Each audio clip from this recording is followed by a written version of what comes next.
As a farmer had a dog, and Bingo was his name. It's 11:59 at Radio Free America, and this is Uncle Sam with music and the truth until dawn. Right now, I got a few words for some of our brothers and sisters in the occupied zone. The chair is against the wall. The chair is against the wall. John has a long mustache. John has a long mustache. It's 12 o'clock in America, another day closer to victory. And for all of you out there on or behind the lines, this is your song. And welcome everybody to our daily gun show. Come to live every weeknight at midnight Eastern normally, and we talk about guns for an hour. Tonight we're a little bit early, and we're going to try doing the SHOT Show bingo. And I probably should have figured out a way to bring it up on the screen here, so now I can. Oh, there it is. So I can see what the screen was. But it's a bingo game that we came up with a couple years ago. We're going to try to hash it out a little bit tonight. So we've got our med kid joining us from Gun Gals in Texas. Thanks for joining. Thank you for having me. You bet. And then we got Clover jumping in, also from Texas, ironically. Thanks for joining. Imagine that. Appreciate the invite. You bet. And then, of course, we got invites out to everybody else who went to SHOT Show, but they all blew us off, so they're not here. So we're going to figure out. So I basically got this idea from back in the olden days of forums, way before YouTube and everything, going to SHOT Show every year. It was like, you know, forums where they were mean and everything had to be sarcastic and snarky and everybody knew everything. So they made these like fake bingo card things somebody came up with, SHOT Show bingo, and it was all a bunch of like just dumb stuff, and it was all sarcastic and basically making fun of everything and being a wise ass. So I decided, I think in like, I don't remember, a long time ago, 9 maybe, to start making a valid bingo card just to do something different that actually promotes going to SHOT Show and, you know, relate some of the enjoyment of going to it. And since I had already started to see people go, you know, start going to SHOT Show, give them some things to do that they might not have been thinking about, because there's a lot to do there, you guys know. So that's where it started from, and then I didn't do anything with it. I just put it out there each year. This was before Instagram, so I think my first efforts was probably blog or forum posts, and then nobody really caught on. Nobody really did anything. Every once in a while, one or two people would do something, but it was tough with a forum format to do anything after the fact. You know, I was just really combating the snarky, whatever the equivalent of a meme back then was, you know, picture. Right. So then I did it on YouTube a couple of times, and it didn't go nowhere. You know, I've been trying to do like a gun, what do you call it, game show for a long time. So I figured this was an effort towards that as well. And I just couldn't get anybody to do anything because not that many people were going to SHOT Show. So the people that were going to SHOT Show thought it was some sort of, I don't know what they were thinking, but they certainly weren't going to have any fun with it. So it wasn't until recently that we had people going to SHOT Show that can handle doing something interesting and different. And so now we can actually do something with it. So this will actually be the first year that I'm putting any more effort into it than just making the card and putting it out there, like the last couple of years just on Instagram. So I did make a card and then came up with a couple of ways to win. Although I think in real bingo, you have to have multiple cards with the slot shuffled, right? Normally there's numbers or whatever. You have them like random so that people have a chance to win as you call them out. Right. So I don't know how to do this one with the way that it is. Maybe just, I was thinking have just randomly call them out or something, and then, or just see who's done, who accomplished what stuff, and then see if anybody gets a bingo from what they've done. Yeah, but I think it's more about the conversation that'll ensue, you know, with the different slots on the card. Right. I'm not too worried about winning bingo.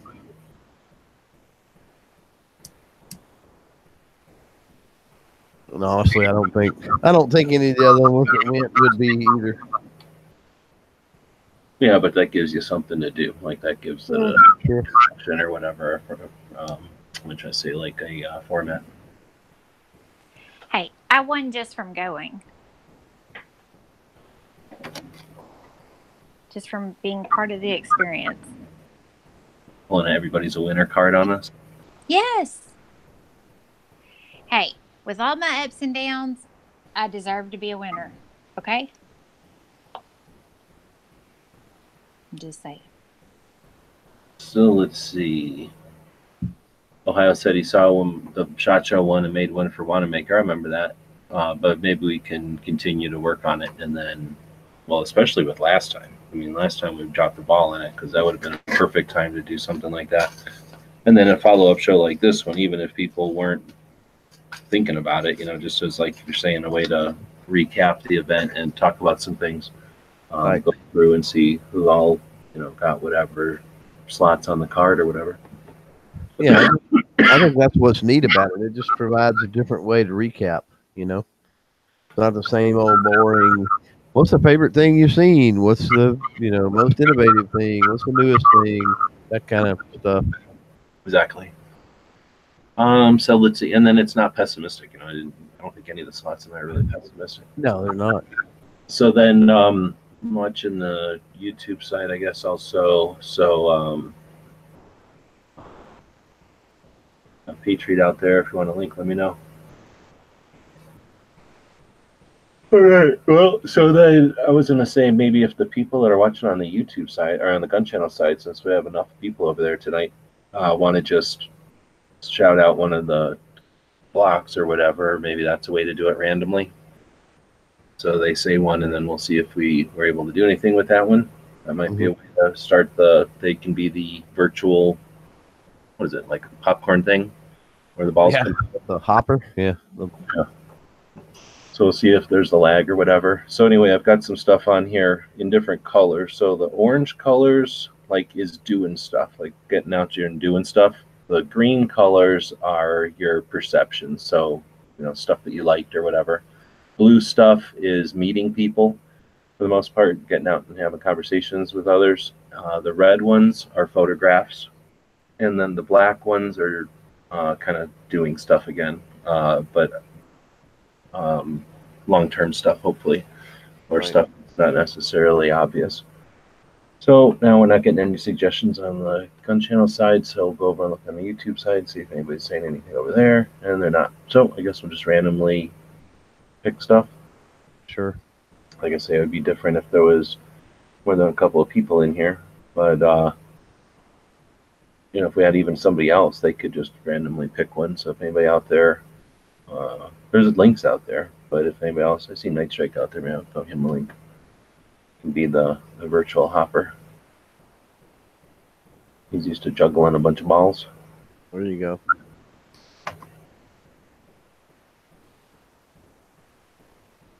I didn't leave the middle anything like wild, so I left it thank a cop or a service member.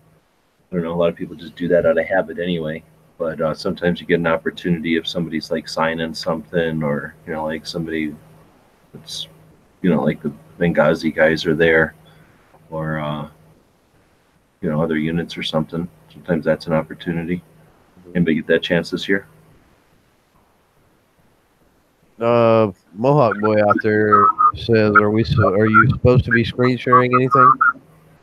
Not really. I probably could be, but I'm just looking at the still image on the Gun Channel side. But no, I'm not screen sharing anything.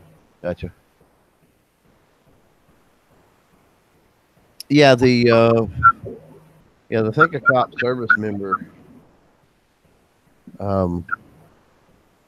There was certainly ample opportunity for the law enforcement officer with all the ones working the event. Oh, that's a good point. Mike made a point of talking to some of the people that were working the event. I've done that in the past too, because I always think it's interesting, because they're not necessarily gun industry. They're just people that live in Vegas usually and work for either the center or some contractor who works in centers like that. So they're there this week with guns. Next week it might be, I don't know, cars or something, and next week it might be refrigerators or something, right? Right. So they always get interesting, well, not always, but a lot of times they have interesting stories and stuff of what it's like to work so many different kind of things. Yeah, that might be a square for the future. What's that? Something about, talk to, I don't know how you would put it, talk to an event. Oh, like employees. the service staff or something like that? Yeah. Yeah, that could be a good one. But I did, as far as the Think a Cop thing, I did do that. One evening, I think it was pretty close to show, closing time. I went down to smoke, and there was probably, I don't know, there was probably, I would say 6 or 8. I'm guessing they were in the khaki, or the FDE uniforms, but that were right there in front of the doors, and I shook all their hands and basically told them thank you for putting up with all the riffraff, running around here the last few days, and so they kind of got a chuckle out of that, and told me, there's never any problems. What they told me, which was encouraging, but they don't really have any problems with that many people, in that facility all week long. Yeah, I would say of all the conventions, it's probably a fairly calm one. Like the drinking convention or something is probably a little more rowdy. The booze convention, if there is such a thing. Right. Let's see. So, yeah, I have no idea how to deal with doing the thing since nobody's actually asking things on here. No, Patriot jumped in, but Patriot, did I do anything to actually list the squares or anything? I haven't even checked it out. Thanks for the invite. I don't think I did anything to actually describe what the squares are. So you're why don't we do this? Just ask him. We'll go from the 3 square in the center, and just ask him, up, down, left, or right. Okay, well, let's do it this way. Bingo, B-I-N-G-O. So that's left to right. And then 1 through 5 is up and down. So yeah, that'll work. Yeah. Patriot, you don't have to necessarily remember which ones are which, or if you do want to try to keep track of which ones are which, why don't you just give us a bingo, like a B-I-N-G-O with a 1 through 5, and then that'll get us going. If you don't mind being our hopper. I will definitely be your Vanna White. So how about N3? All right, so that takes us to that center one, which is thank a cop or service member. We just got done talking about that one, but I'm guessing I think I've seen Ghost do that 5 times, so I know Ghost did it too. But I do it whenever there's an older guy than me, right? So some old Marine or old Navy guy, I'll say thanks for your service. It's just a habit, I think. I don't do it to younger kids. I guess I probably should. Ghost, you in here? I usually do it for the older guys, especially if they're much, not just older than a couple of years, but if they're much older, then I'll always thank them for sure. Yeah, there's nobody blocked on the Daily Gun Show channel, so FYI. But anyway, okay, so thanks, Patriot. Keep going. Okay, how about G2? Now, I gotta go back to find the thing. So that is enjoy a drink with someone in the gun community. So I put drink so it doesn't have to be booze, because there's plenty of opportunities to drink. You can do that in the media room. You could do that at any of the concessions or after. So who wants to jump in with that one? I mean, I think we all had about 30 of them, didn't we, a day? Right. I don't know. Starting out that Monday night when we were at that first party that night. I would say starting out Sunday night if the gun channels get together. Well, yeah, there you go. Yeah, there was definitely ample opportunity between all the Yes. get-togethers and the parties in the media room and the even out even out in the smoking area. So that says that I'm winning, right? Because I keep picking the best ones. There you go. Is that okay?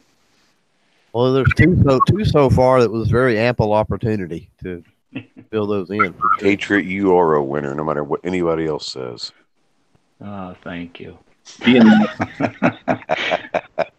And I say that with gritted teeth, of course. I love you, brother.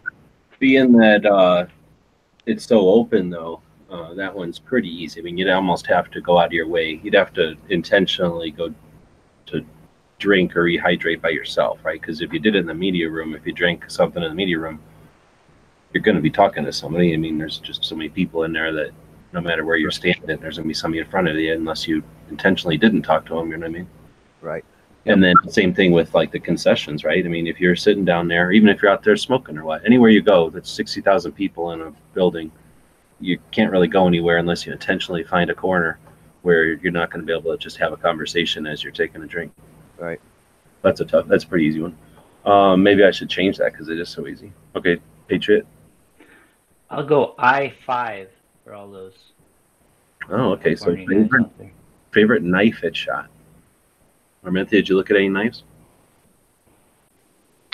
I did actually look at some knives. I'm nothing like super stood out at me other than the fact that, like Zach Brown, his company, the knives that he does, the profit that he makes off of them goes to a camp for handicapped children. So not even the fact that I like the knife, but I like where the money goes for his knives. So Who was that? it's Zach Brown. He's of the Zach Brown band. Phenomenal country singer. Yes. Oh, okay. Country music. And then he's making the knives, or the knives are being made and his name's on? I'm pretty sure they're being made and just his name's on them. Yeah. I got a photo opportunity with Travis Wirtz, which most people won't know who that is, but Travis is a knife maker and a smith who won the second season of Forged in Fire, which is one of my favorite shows on History Channel. And he has started his own smith and blade company. So he was at SHOT Show selling his blades. Oh, is that guy that was trying to enjoy his cigarette break and go? Exactly. And I was stalking the shit out of him. Yeah, that was him. Yeah. Okay. Very cool. They have them Type 81 bayonets. 460 of them are coming in the country. Those things are rare as hen's teeth. Wow. Do you have any of them already? I had one. It took me 10 years to find one, and then now there's going to be 460 of them in the country. That's the nature of military collecting. Wow.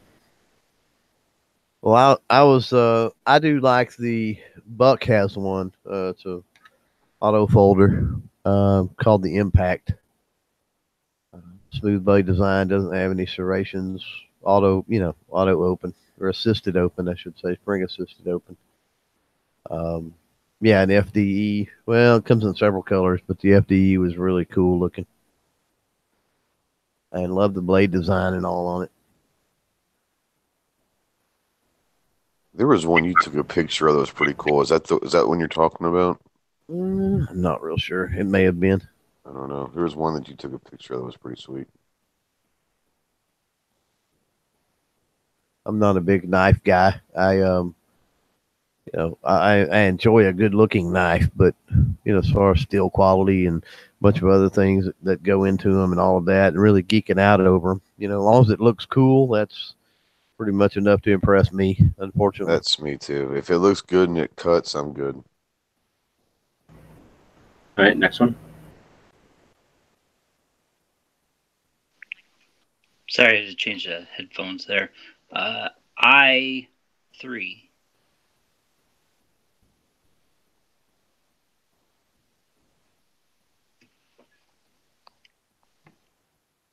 Suggest something? Oh, I'm sorry. Can you hear me? I had to change headphones. 3. I heard you. Yeah, I heard you. Oh, okay. I'm sorry. So I'm just clicking my mute wrong. So suggest something, and I blanked it out, but it's supposed to say suggest something for SHOT Show 2020. Now, ideally, it would be suggestion something to NSSF, but for this, just coming up with a suggestion for next year. Well, I did make suggestions to some dealers, manufacturers, that sort of thing. Would that count? Oh, yeah, I never thought about it that way, but yeah, give an insight about product, or it would work better if they marketed this way, or it would work better if they changed this little part up or went to this color, or I actually told Alien Gear Holster's social media director that he was talking about doing. I think Clover was out there. We were smoking. And I said, "Oh, I might do a patch next year." And I said, "If you do a patch, make sure you put SHOT Show 2020 on it, so it's kind of a collector's thing." He's, "Oh, that's a hell of an idea." Yep. Exactly.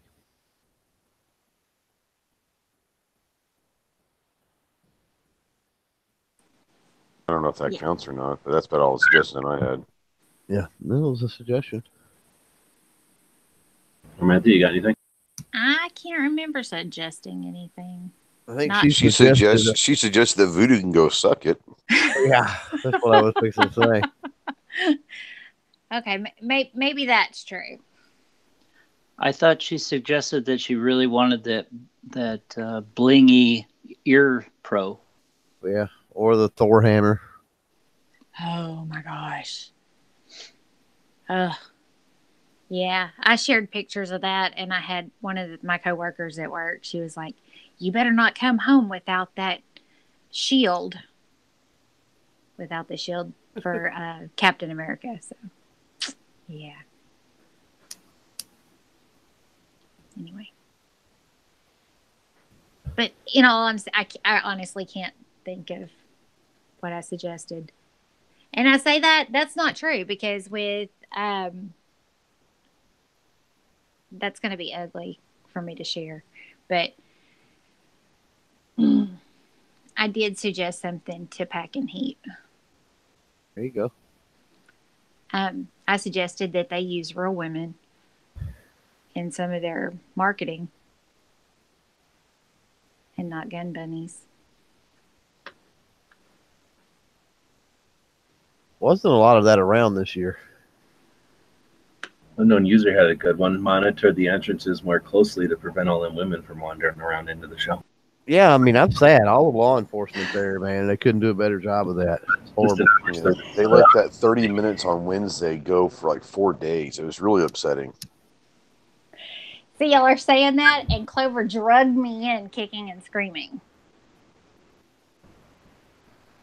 Unnecessarily. Patriot. About 03. Oh, self or shot selfie. Yeah, I don't get these, so I don't that one. Yeah, I've got tons of those. So if you I didn't count a take any, I don't selfie, think. you count a selfies with other people. Yes, I guess you can take a selfie with another person, right? Oh yeah, most people do. I did silly ones and more serious ones, and just depends. But there was a bunch. Most of them just random. I didn't take a camera to SHOT Show, so I didn't have any selfies taken. There you go. You took a notebook, right? You were writing for. I took a typewriter. There I was you just sitting in the corner of the typewriter. I was going to say, my battery died, and Ghost actually took my backup battery. So, I couldn't take any. What? You had one, didn't you? I had that one. Yeah. Oh, you should have told me. That's okay. I charged it for you. You did. I was so proud. All right, Patriot. How about B2? Favorite free swag.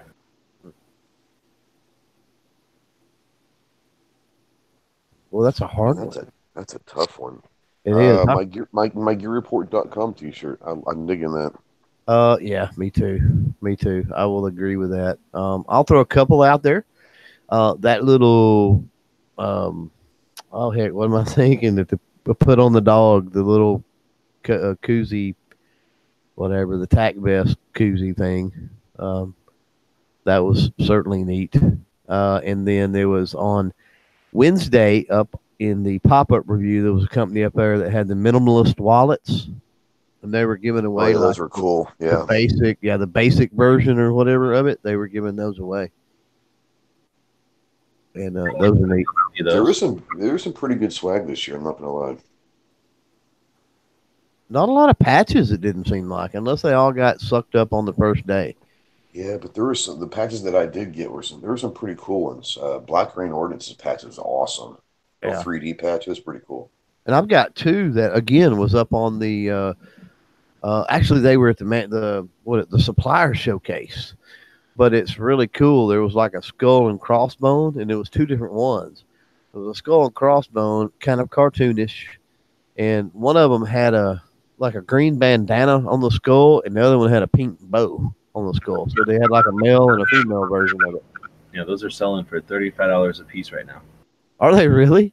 Yeah, so we were looking Wow. at in Knives had posted some links in a chat last night, or the other night with Pink. So whenever we were leaving, we went over by Marco and Pink, and I grabbed a bunch of stuff out of their extras, and they grabbed the stuff out of my extras, and then we went on later on when we got back to Tucson. I don't remember where Pink was, but anyway, Knives had shown us a bunch of eBay auctions that were already going. Right. Patches from SHOT. Number one, there was a ton. There were a ton of them this year. And yeah, you had to ask or know where to go, I guess. But yeah, there's a ton of them for sale on eBay already. It's interesting to go check that out sometime. But yeah, those ones that you're talking about were really well made. I don't know what that company was. It was like nylon or something they did. No, they did machine stuff. I've got a card. I've actually got a podcast potentially set up with them. Yeah, so their patch though was like interesting looking. It was well done, and I don't know, whatever reason, like yeah, they had a stack of them. They're giving them out, but yeah, 30 cents a piece. Yeah, and then they had stickers too. They had matching stickers. Mm-hmm. See, I didn't even know that the whole eBay patch thing was a thing. That's interesting. Oh It heck, doesn't make any sense to me. So there's this one that's up there that's got 100 and something patches in it. It's up at like, is it $200 or $120 or something? But it just doesn't make any sense. Like the amount of time it would take you to gather all that many patches, it would take you days and days, like at least 2 days. right. And what's the payback? What's the point of getting all those gathering? You're not going to get 2 of some of those. Like you're Well- going to get the one. So now you're taking the one patch that you walked all around SHOT Show to get, and you're selling it for $100. Well, I've got to wonder. I got to wonder this. I got to wonder if you've got a dealer that's a buddy, or you got somebody in media that's a buddy, or whatever, right? And you're just there. It's literally a vacay to walk around and look at stuff and crap. And you don't really care about collecting patches, and you don't really care about having swag to give away to viewers or followers or whatever. If it was like just like Colt and Stag or something, like stuff that's just sitting on a table, sure. But the stuff I'm talking about was like you had to go up to the counter and ask. Like it was their SHOT Show patch. They might have had 50 of them. So to gather this assortment that I'm talking about was just so many unique ones that it just made no sense. Like I say, it would have taken so much effort, and they would only give you one. Even if you're really, really lucky and they knew them or something, like say maybe somebody in the game or something, and they're like, oh yeah, here's 2 or 3. Still, why would you even want to sell a set for $100? It just doesn't make any sense. Like $500 maybe, but It's probably an an inside job. I don't know. It is an auction. Maybe it will go much higher. So I guess maybe we'll see what it goes at. Maybe then it'll be more apparent. If it turns into $800, then it makes more sense. Right. Anyway, so favorite swag. Does anybody else get anything besides those patches? Upstairs I actually got product from several booths. So I don't know if that counts as swag, but I mean, not really. They kind of sent stuff home with me, so that was nice. No, swag is like stuff we all get. So if you've got some situation, I did get a Swiss Army knife from Kalashnikov. Oh, That's nice.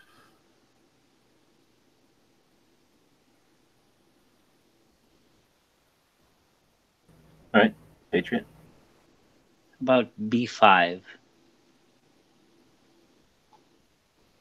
Learn something new. The food court's amazing. Yeah, Right. one up in the hotel. That Philly cheesesteak was the best I've ever had. Right. For real. Right. What man, else? I mean, Don't knock the smoking area. Yeah, no kidding. Don't hang out with your spouse.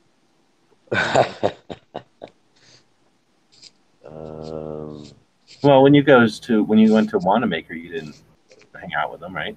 Oh, never. Right. This was new and different. But I typically have gals with me. I didn't have any other gals with me this time because I usually we feed off of each other really well. I didn't have that this time. So Well, I you had a learned that I couple. could go through the entire SHOT Show. I never used my tripod once, which is really nice to know for next year. Right. Yep.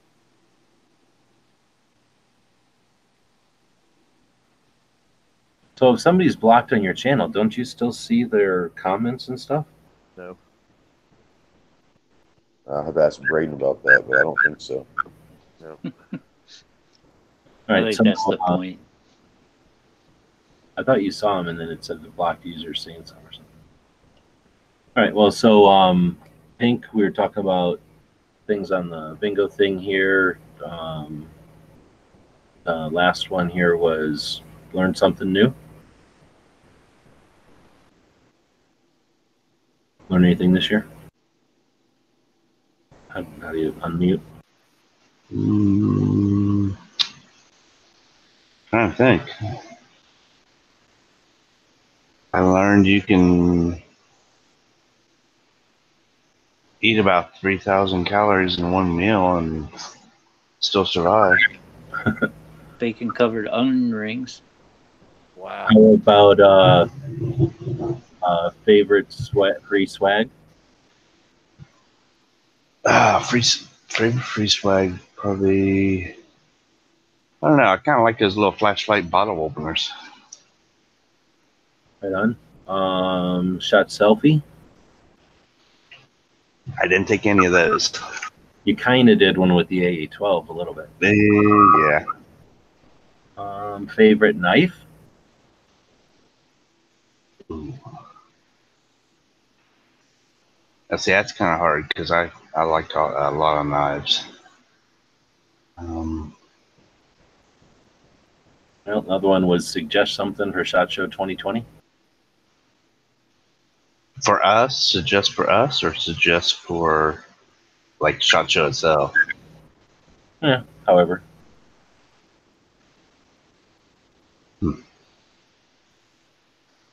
Kind of wish they'd get something, get it close, things more together instead of having it on different levels, different rooms. Yeah, they're definitely not taking that advice. They're shoving the supplier showcase off to a whole other place. Exactly. And they didn't say nothing about like the pop-up being longer. It's just still going to be one day again next year, right? right. And like at one, that one on the 5th floor was only 2 days, and one of it was range day. I mean, because me and Marco went upstairs, specifically to see that, one company up there, and that was when pop-up was going up, and everybody had changed. Everything had changed up there.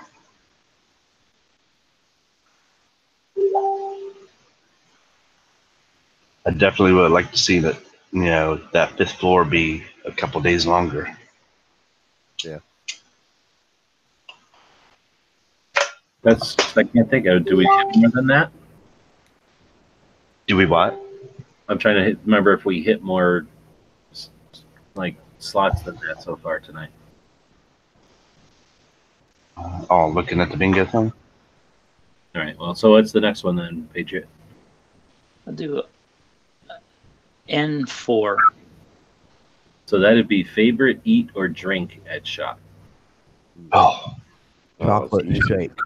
Chocolate shake. Oh man, that was good. But I gotta go with that Philly cheesesteak from the Venetian. That was seriously the best I've ever had. You're talking about chocolate shake from that food court also? Yeah. Where you guys were talking about the paper straws or whatever? Yeah. Exactly. Yeah. Well, yeah, that doesn't make any sense. They did give me a plastic one, but it was like hidden under my food and stuff, so I didn't notice it until I finally noticed it after the paper straw started falling apart on me. I don't know that I've ever seen a paper straw before, so that was interesting. That was the first for me, and it was probably recycled, which makes it kind of disgusting. Yeah, that's a little gross. Yeah, but so I ate 2 different hamburgers that week, and they were both amazing. But One you was not. also had that chili cheese and onion Oh and my bacon God! Chili fries. cheese, Those things onion, were fried amazing. cheese thingy, bacon, whatever it was. Yeah. Yes, they were fries with chili and bacon and cheese and fried onions across the top of them. They were awesome. To be fair, though, I've been doing keto for so long that I had real food for this past week. And so almost everything I put in my mouth, except for that hominy that night, was amazing. Yeah, you didn't like that too much, did you? No, I did not.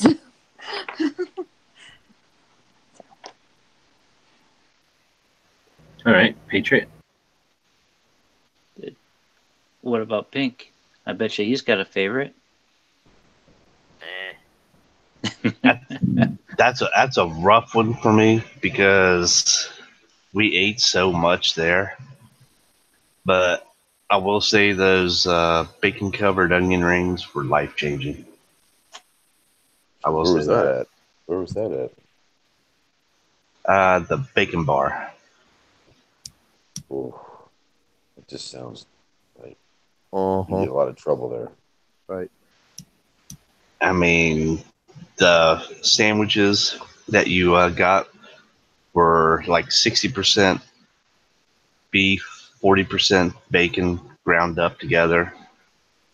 The chicken fried steak was like if you took 20 pieces of bacon and wrapped it completely into a bacon shell. I mean, but those bacon wrapped onion rings were the best. I'm gonna try that next year.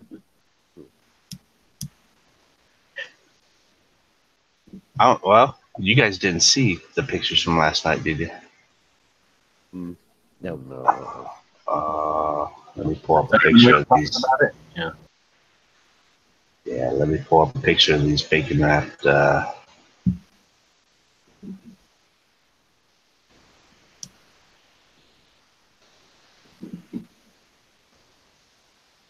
Come on, let me find the email with it. All right. While he's looking, Patriot. What's the next one? B1. B1. Attend an event. So we all did that on Sunday.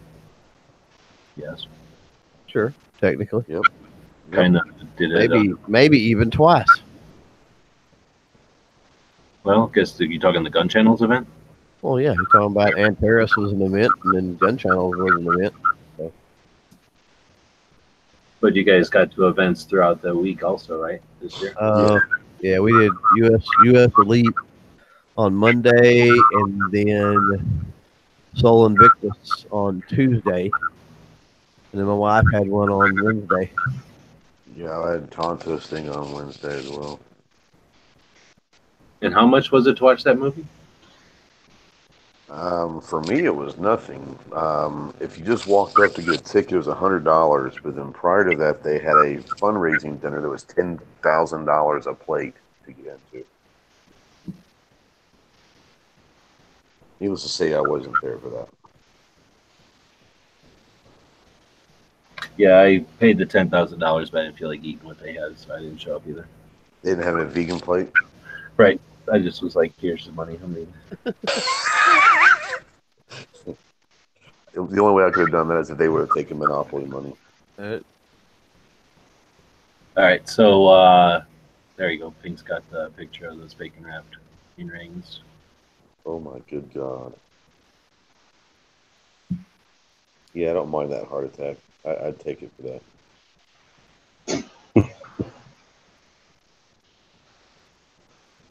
Yeah, they were life changing, definitely. Hey, Clover, can we try to make those? Sure. What you think? Probably make me sick, but sure. It'd be worth it. So I don't know. you figure you take raw bacon and you wrap it around a cold, like a frozen onion ring, and then drop it in a fryer? I Probably. believe these were because there's like breading right there. So I think you on the onion ring. Between the bacon and the onion ring. Yeah. So you can go to Sonic and get some onion rings, and then you get home, wrap some bacon around it, and there you go.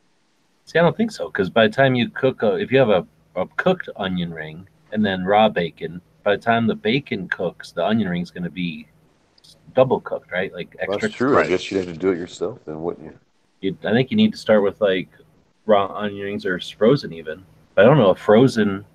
I don't remember. I haven't. It's been a long time since I cooked onion rings in a fryer to know how long that takes. If it takes longer than it takes to cook the bacon, that's where I think you got to worry about science in there. Bacon doesn't take very long though. That's what I'm thinking. But it dries it out though. I don't like deep Maybe fried if bacon. pre-cook the onion ring, like pre-cook it, then pull it out kind of premature, wrap it with raw bacon and cook it off? Or do you take That like would- That would take a lot of time, though. well, they cost you $6 for 5 onion rings. I'm assuming it takes some amount of labor to wrap that onion. They probably do them and then freeze them and then throw them in. Pancakes before they get- man. He imagines you'd bread and par-cook the onion ring, then wrap with par-cooked bacon. So what if you took an onion ring that's already cooked, you fry it normal, you wrap it with some bacon that's raw, and then in a salamander or a broiler? I don't know if that would cook. I don't know. So that'd be interesting. So I imagine part of that is how they make it happen. Mhm. And it's still got to take forever. There's no machine wrapping an onion ring with bacon, right? No. That's somebody doing that. Yeah. They were definitely hand dry. All right, so that'd be interesting to see if people figure out how to make that. So we'll keep on. Anybody have any interesting drinks as we're in there? None of us really drink that much. Y'all drink Mountain Dew or like root beer most of the time. Yeah, I think like the most crazy drink I had was a root beer. So Right. Yeah. The margaritas on Monday night were good. oh yeah, you did have one, didn't you? Or at least one. That's my story, and I'm sticking to it. I said at least one. Yeah, Dustin was drinking some like blue Hawaii. Remember that? Clover, he was drinking some of those blue with like a little like a- umbrella in it. Or Yeah, it was something. like a blue Hawaiian or something. Yeah. Yeah. I've never drank a blue liquor drink that was good. Neither have I.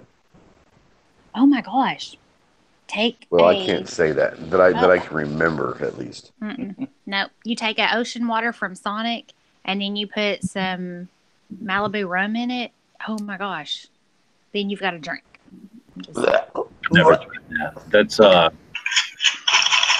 that like a cream soda or is that like a lemonade? What's an ocean water? It's like the blue Powerade thing. It is not. It's fruity. It's got coconut. It's got coconut and it's got like the blue coconut in it and Sprite the and blue Sprite. coconut. Yeah. Yeah, Sprite and blue coconut, and then you just add some coconut flavored rum. It's really good. You have to be really careful though because that rum will sneak up on you. I've had that coconut rum with orange juice before and it wasn't too bad.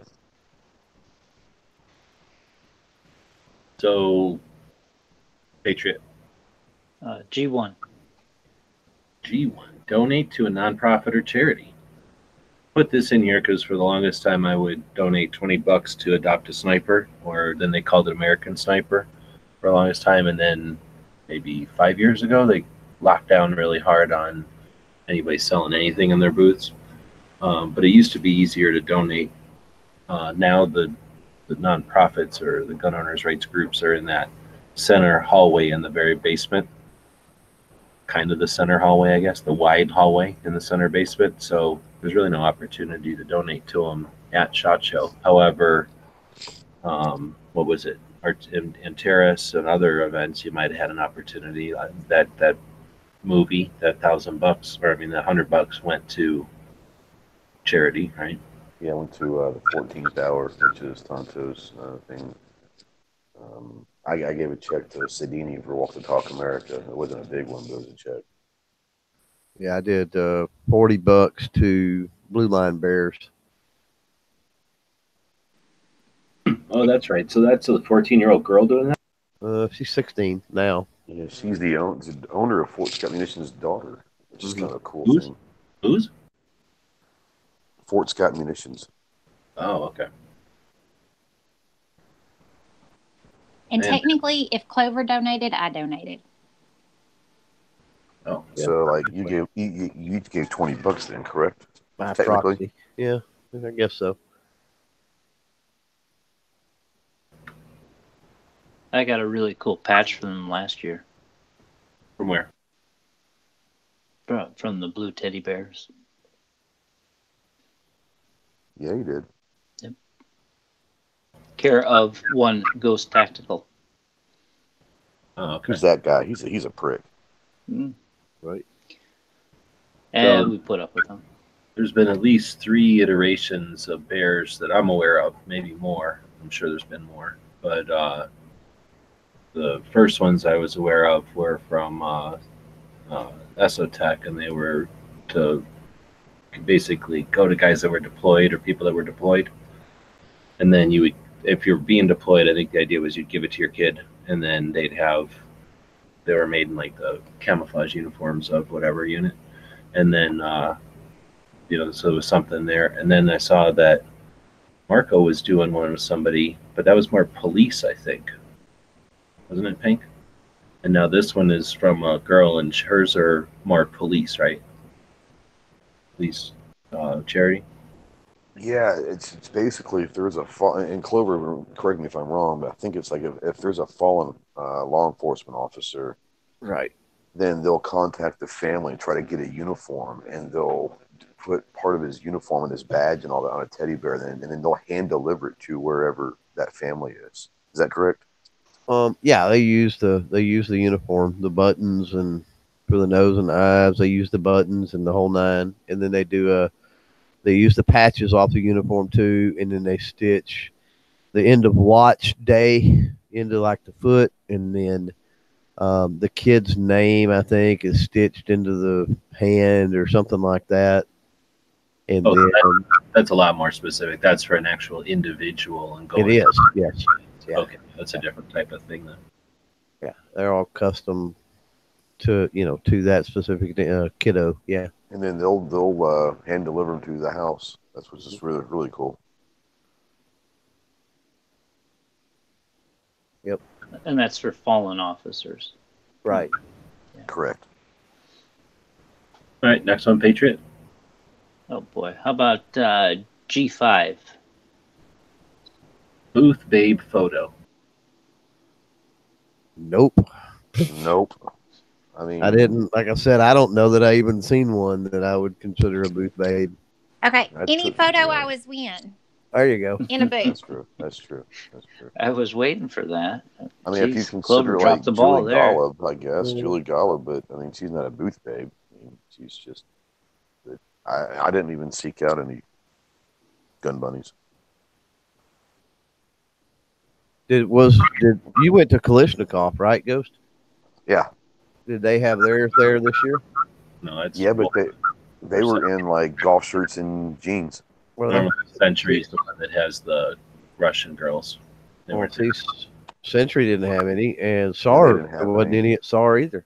No, Kalishnikov, they were in like golf shirts and blue jeans. So and there was only like 2 of them either. So Yeah. I think they actually work for the company. All right. There was one at the party I went to, but I didn't get a photo with her.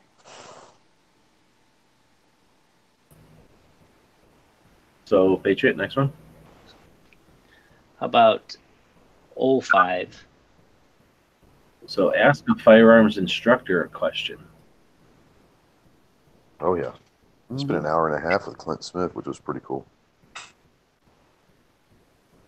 I talked to Pincus quite a bit. Yep, Tonto and yeah, there's a bunch of them there. Mike. Had a half an hour. Yeah, I had a half an hour conversation with Jaeger on Friday morning out of the dungeon. Now, does it have to be a firearm, or does it have to be like the guys that specifically make eyewear protection for shooting? They're instructors? Yeah, it says No. instructor. Oh, instructor. Oh, okay. I misread mistook the question. I thought it was firearm manufacturer. Oh, no, this is instructor. Specifically because there's so many instructors of different types walking around. The idea is to see if anybody struck up a conversation with anybody. Does Charlie Melton count? Yep. Yes, he does. He instructed me. And we were talking. So did Pincus, though. So did Pincus, yeah. He's the one with the handgun that was looking for his new wife. Right. Yeah, pretty much, yeah. Okay. I took a picture with Zero while he was rolling a joint in the parking lot. That's kind of interesting. Right. I swear to God, I walked up and he's sitting there rolling a joint out there in the smoking section. Want something? No, dude, I'm good. Appreciate it, though. So, next one. So I say these were the only booth babes I pictures of. Clover, you look pretty good in that picture. Patriot. Do we have any O's left? All of them, I think. Yeah, we just did 5, but I don't think Five. we did any other ones. No, we did 3. We did 3. Yeah, 02. 2 and 02. 4. So, visit a new manufacturer. Mm-hmm. Yep. Several. Seismic Ammo comes to mind. Just recorded a podcast with them today. That's why how quickly they come to mind. Harper's Ferry Armory, not new in the sense of started yesterday, but definitely their first year at SHOT. So I guess it depends on what we mean by new. What was the question? Visit a new manufacturer. That's true. The pop-up preview was pretty much all new to SHOT. Yeah. Well, Harper's Ferry was in next, but this was their first year. I think they've been around for 3 years, but this was their first year at SHOT. What about Bishop? Bishop's been around for a while, and they've been to SHOT more than once too. They're actually down on the floor in the dungeon. Yeah. That's new for me, so I guess it depends on what the definition of new there. Like I said, new is in haven't been manufacturing very long, new is in first time at SHOT, or new is in I've never met with them before, they're new to me. I know in that pop-up area, I know I've talked to that one guy that does the resin things for grips. Mm-hmm. Like 1911 grips, they whittle them out of. Yeah, pretty much any type of grips. He does them in resin blocks, and then you can make them into anything. But he puts things in his resin to make little design, to make specific designs and stuff like that, like feathers and all kinds of different stuff. Mm-hmm. Alex was asking if HK had anything new. I don't know, but Kevin had his gun, which was HK's, right? Well, that's true. That is That true. is true. That is true. The Truth line, I guess. The Truth series, yeah. Yep. So the next one, Patriot, B1. we did that one already. Oh, okay. How about 04? So that one would be buy a meal for a veteran or active duty service member. So it's one of those things that sometimes you get an opportunity to see somebody in line behind you or something. It's a tougher one. You have to work for that one. I mean, technically, every meal that I buy is for a veteran, so I don't know if that counts or not. Right. I think we can answer yes to that. Yeah, we can all answer yes. Yeah. We bought Gus. Mike one, and then Well, I'm you saying, bought I me a think meal. Yeah, We bought Gus dinner the other night. that's right. Well, There so you that, I guess if anybody wants to, they can participate in that one. We have the Vegas cards that we made up, a deck of cards for the Vegas trip. That's a And good point. there's a whole bunch of those still available over on the Gear website store. If you buy them today, it's Free Patch Friday, so you get extra free stuff with it. But forget what they cost, $20, and $10 of that goes towards the fund, and you would be after the fact, but you'd still be buying us dinner. And yeah, there was a couple of veterans there, so anybody that wants to could still participate in that one. Yep, absolutely. Next one, N1. meet a blogger. Absolutely. John, well, we got the Gear Report guys, I guess, fall into that category somewhat. But isn't John with lawyers, no lawyers, guns and money? Yep. No lawyers, just send guns and money. Mm-hmm. He's a blogger for sure. I spent quite a bit of time, several days or several mornings, talking to him. Pew Pew Judah's a blog. Right. Yeah. There was all sorts of bloggers there. Next one. Okay, next one. Let's try I3. We did that one. We did that one. That was- I2. So set a shooting goal for 2019. Are we talking? The idea are we that ta- would be if you meet somebody or you get an agreement or you get a gun or I don't know, some kind of, maybe you're going to do training for the year or something. I don't know. Yeah, I might be able to do some of that. I had a life goal. I got to shoot a rifle that's getting ready to break the world record at 6,000 yards. That can't be beaten, I don't think. That's pretty sweet. So did Armintia. Right? Yes, I did. And I flipped a target with it. It was sweet. Yeah, I was So- going to say at the range day, I had a goal of shooting the full auto Chris Vectors. And I went and did that. So. Shot the AA-12. That was kind of cool. Yeah. There was only dozens of people on this planet that had ever shot a full auto AA-12 until 2 Mondays ago. So that is definitely a unique time in history to be alive. Exactly. It was awesome. The full auto Chris's, they go back and forth on whether or not you can shoot them full auto. So you don't always get to shoot them full auto. So that's always a trick. Clover and I shot him last year. That was pretty interesting. Took like 0.2 seconds. It was like, is that it? Yeah, that's a gun that you definitely want to experience in full auto. It's made for full auto. Shooting it semi is not the same as shooting it full auto. Yeah. Yep.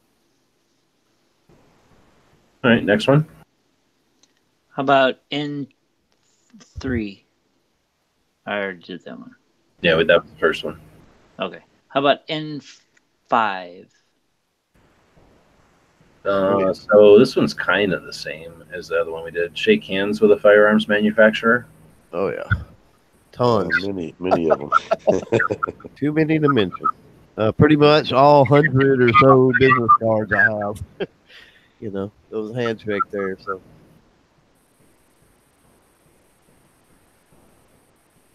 Next one. Let's try G. I think all the G's are done, aren't they? G2. no, You did a G2, did G1. G3, G4? G3, G4. Yeah, G4 was a tough one. Ask the ATF or FBI a question. yep. Did not do I that. actually did Were ask they even the there? FBI booth. There was an FBI thing booth. and I FBI said, was there. ATF was not there. yeah, I walked by and ironically and I said, hey, when's the report coming out from the Vegas shooting? They didn't answer me. And it came out today, so interesting. Huh. Well, they wouldn't be the enforcement anyway. They're going to be regulation. Yeah. So, it's going to be a lot of Nick stuff. But yeah, I put that in there because I think in 10, I started asking questions to the ATF and the FBI just to make it a point so that I involve the government as part of the industry, especially because they don't get much. No, back in the day, at least, they didn't get much coverage. They were there, but to ask, answer questions to gun shops or manufacturers, I guess. But as far as media coverage, they didn't get much.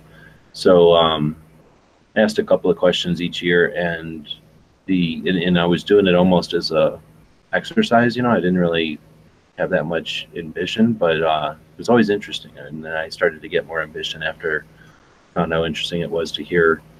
I don't know. Imagine like their job is to infringe on us. So I think it would turn out to be insightful. I think to hear their perspective on why they decide to do that for a living.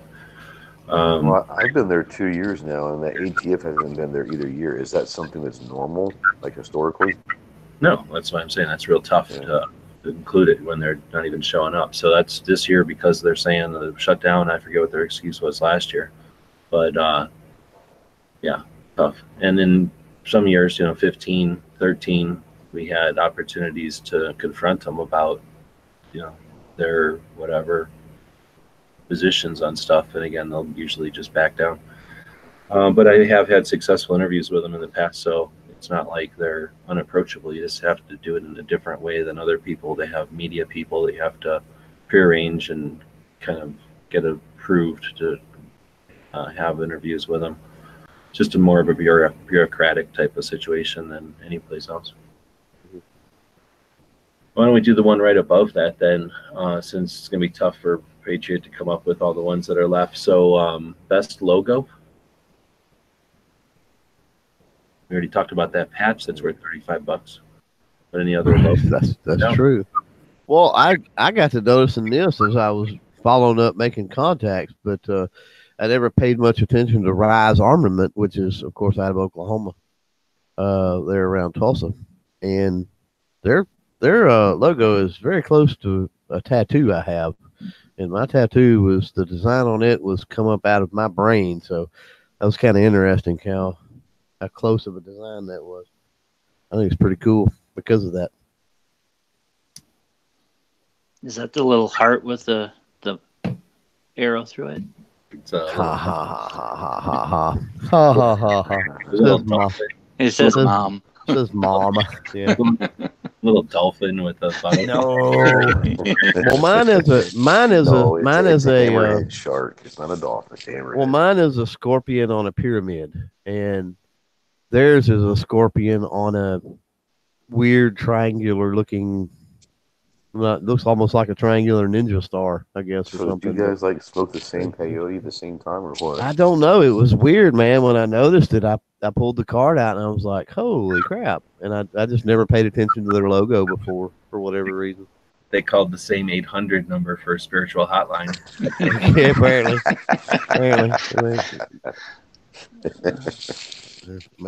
Maybe my tattoo guy freelances as a graphic design artist or something. Who knows? I think the Gunstreamer logo came out pretty good on those, like, whatever that kind of patch they made with. Oh, it did. Pad or something. Yeah. Color. Yeah, it's hard to get a gold and all. It's hard to pull out, like gold and bronze and brass colors. And it really looks hard like to pull off.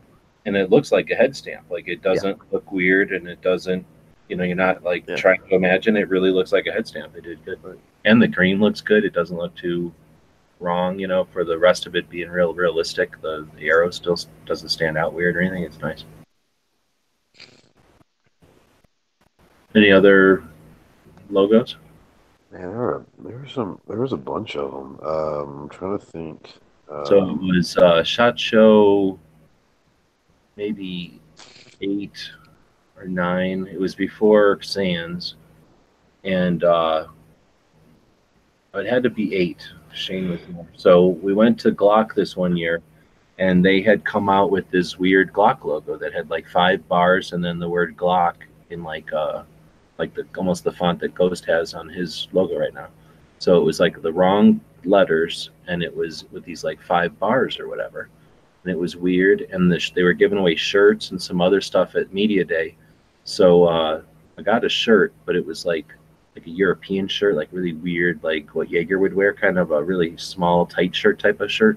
So nobody was going to wear that shirt, but I got it because it had that weird logo on it. And then we got a couple other things, and then it went away. And then years later, we find out that Gadsden threw us fit when we figured out whoever did that and did it rogue. Like, they didn't get any kind of authorization from the company or anything to do that, and they trashed, I forget what they say, $30,000 worth of swag that they had created with that new logo. So they destroyed it immediately, and I don't know if that guy lost his job or not. They talk about it in the book a little bit, but yeah, we were there for that. So that's the kind of thing where you don't own that stuff unless you happen to be there and pick it up and not throw it away. And so I don't know. I mean, that was a unique one for a big company, but there's been other things once in a while, like a company will try a new thing and it just doesn't work. So those of us that had a chance to pick up a patch or a sticker or something are like the only ones left. I think Magpul did some stuff like that. Some other companies have done things and they just didn't like that direction and stopped it right away. So those things become kind of rare. I guess the best logo could be out there is Alien Gear. It's just an alien, which I think is a kind of an interesting logo for the gun community. It's an alien, so that's interesting. I don't know if it's the best or not, but it's definitely an interesting one.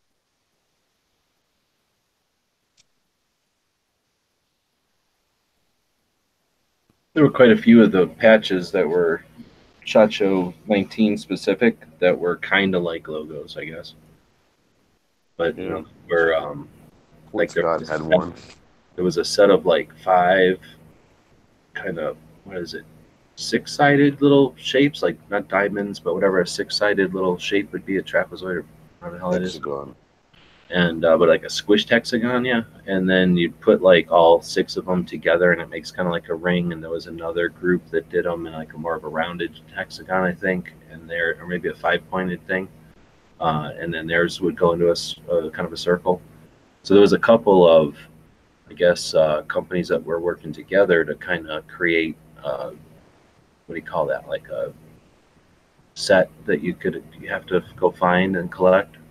Mm-hmm. The Night Vision company had a set of their own. So like each day, I guess they had a different one.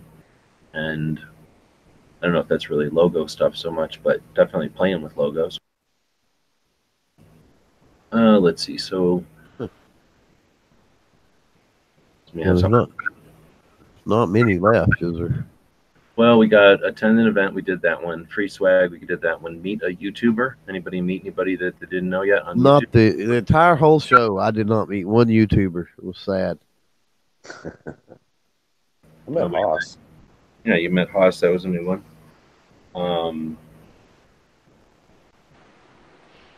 I didn't actually know any of the Gear Report guys. Yeah, they're not really YouTubers too much, but I imagine at Antares you might have had a chance to meet some new YouTube people, no? Yeah, she met Katie at Antares. Oh, I did. YouTuber. So then photo and of I met Tack Daddy too. Yeah, we Talking don't claim YouTubers, that though. Yeah, we don't. Yeah. So photo of a dog at the show? What was that? Photo of a dog? Oh yeah, several. Yeah. Karma was awesome. And I actually seen her. That was Antares for the most part, but I actually seen her at SHOT as well, so that does count. There was a she tried to brown knock lab me over by over. Charlie's place. Remember that? I mean, wasn't there a brown lab at Charlie's? That was thing? Karma. Okay, well then, yeah, definitely. Yeah, No, she was she was a shepherd. She was a shepherd. Oh, she Oh, tried there to was knock also me a over. lab there. Yeah. Oh, okay. I say Oh, was Karma it? tried to knock me over. She wanted some loving. And then there was another one over. He was the one that was. He got his commands in French, and he was like a boxer or something. I want to say. Yeah, I tried to take a picture of Mello, but she said I had to talk to her agent, and he said no. So that's what it is. Oh, there's some cool dogs there. There were some really awesome dogs there. Joe was telling me that on the last day he's seen a bunch of dogs getting sick, that something was going around, but some like just accidental discharges, let's say, going down in the big downstairs law enforcement rooms. Oh, really? Yeah, he said you could definitely tell it was happening. Man, I didn't hear about that. Were they working dogs? What? They were working dogs. Specific, Mostly or they're just top dogs walking around shot. So there's every once in a while, like there was some lady I got a picture of. She had sort of like this weird milk crate looking backpack thing, and she had this little fat bulldog back there, like what Yankee has, kind of. And that was no service dog. It was just sitting in her backpack, right? Just some lady walking with their dog. And then I might have seen like 2 of them little tiny dogs that girls will walk around with that somebody brought in. But then all the rest of them were cops' dogs mostly. Some of them were probably military, but bomb sniffing, drug sniffing, or people getting type of dogs. And a lot of them walking around with the iPro. Yeah, like this. Yeah. I don't know if that's just because they're trying to promote the iPro, but I suspect it might be just to keep the dogs protected in a show like that with so much stuff flapping around. Just why not? I talked to I can't remember his name now, but Karma's owner, and we were standing there talking when I met up with them at SHOT, and he was talking about she didn't have her ear pro and all on like she did on the range, but she had all the other gear, including the goggles or whatever, and he said it was a good thing that they did that because she's done been hit in the face 2 or 3 times by people's bags and other crap swinging around. Yeah, like you got a corner or something you don't realize, and it's right by the dog's head. So yeah, I would think. And then the dogs just, it's just like wearing gloves or something. The dogs probably appreciate it too. They know that it's protecting their eyes. Yeah. But very well behaved. I mean, except for if they were sick and pooping because of the sick, that they can't help. But they're the top level of working dogs. I mean, I didn't hear one yelp, bark, nothing. Like these are the ultimate professional dogs. Whose puppy was that there, Pink? I don't know. I came up on it, and I have a thing for pit bull puppies, so I snapped a shot of him. He was kind of going to sleep, and he kind of looked up right there, like, "Oh, somebody's in front of me," and went back to being sleepy. And then you got the pew pew Jew there, right there. Yeah. That's Yuda in the background, and hit by that guy. Getting face slapped by that anti-Semite guy. All right, so let's see. Going back, got the dog, learned something new, favorite knife, meet a gun writer. I'm sure I'd. Pew Pew Jew, right? He's written 2 books, so. Yeah, Jew was, so that counts. And I'm sure I met some others too. Yeah, there's definitely writers there. I mean, when you look at the media room, I would suspect that you guys, I don't recognize 99% of the people in there, so I'm guessing it's the same with you guys. Like, there's a bunch of people in there that are foreign, so none of us are going to know who they are. And then I've sat in those round tables, just resting or doing something before, and had the weirdest conversation, airsoft, and the people that run around on like cowboy on horseback. Like those people come in full force. Like there's big media there from like stuff that I would be surprised that there was even facet of media. But they've got like lots and lots of people in that room, and I don't think I know a quarter. I don't think I even if I just count everybody I've ever recognized, not even a quarter of them, right? And that's just the media room where you get the extract of all the media. So there's a lot of people there, and I suspect a chunk of them are writers because just the lack of cameras. I mean, they've got to be writing, right? What else could they possibly be doing? Right. Well, the gear report guys, they write. Yeah. Yep. Let's see. So we got suggest something. Set a shooting goal. Photograph something you never knew existed. We haven't hit that one yet. So anybody photograph something you never knew existed? Oh, that's a good one. Okay, so Yeah, the 408 Tejas. Right. True. Okay, so I didn't realize that there was actually a pepper spray gun. It actually looks like a gun that shoots pepper spray. I mean, I know that law enforcement use it. Well, I mean, I know that they have the cans, and then I know that they have one that, like, throws the can of gas, but I didn't know that they had one that actually, like, looked like a gun. Yeah, normally they look like a little fire extinguisher or something. This one looks like a squirt gun. Looks like an orange squirt gun. That one you had in that holster or whatever? No. Well, yeah.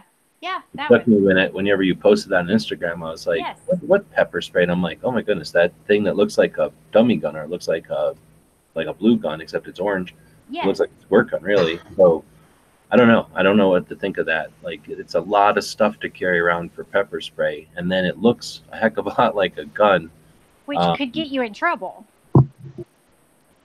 Well, yeah. I mean, just you pull that, the muscle memory of reaching for your gun. A lot of times you have pepper spray in a different format or in a different, different way of dealing with it, so that you're dealing with it in a different way. You're grabbing for a round thing, and you're doing something different with your hands when you're going to do something less lethal. Right. But I don't know, maybe for a situation like a guard or a bouncer or something, like that might work when they know that you're not armed. But, you know, I don't know, for somebody who's drunk or like not paying attention or something, maybe that would be effective.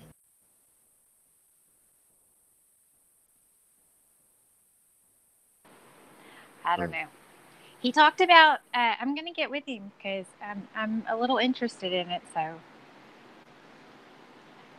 I got a picture of Sarge, and so I never knew he really existed until SHOT Show. So That's a good yeah. point. They make those animatronic things, you know. They that do. Look, and if you put one of them in front of a webcam, you can't tell. So Yeah. So now he's not a hologram. We know that now. He's legit.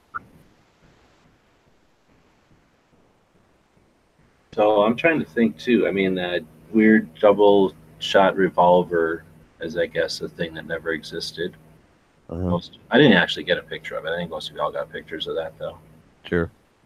But in the pop-up, is there anything that I didn't know existed? 500 blackout. Yeah, you guys found some calibers and some rifles. Sure. Were definitely Wildcat, but yeah, I mean that's kind of cheating a little bit because there's always going to be Wildcats. Now the little magazine thing that you put in that you can dry fire without racking. Oh Yeah. yeah, that was a cool thing. Yeah, That was kind of weird. I had not seen that before, and I do like that concept of over having to take out your fire control group and replace it. That just seems dumb. And the thumb trigger, that thumb trigger device, didn't know anything like that existed for sure.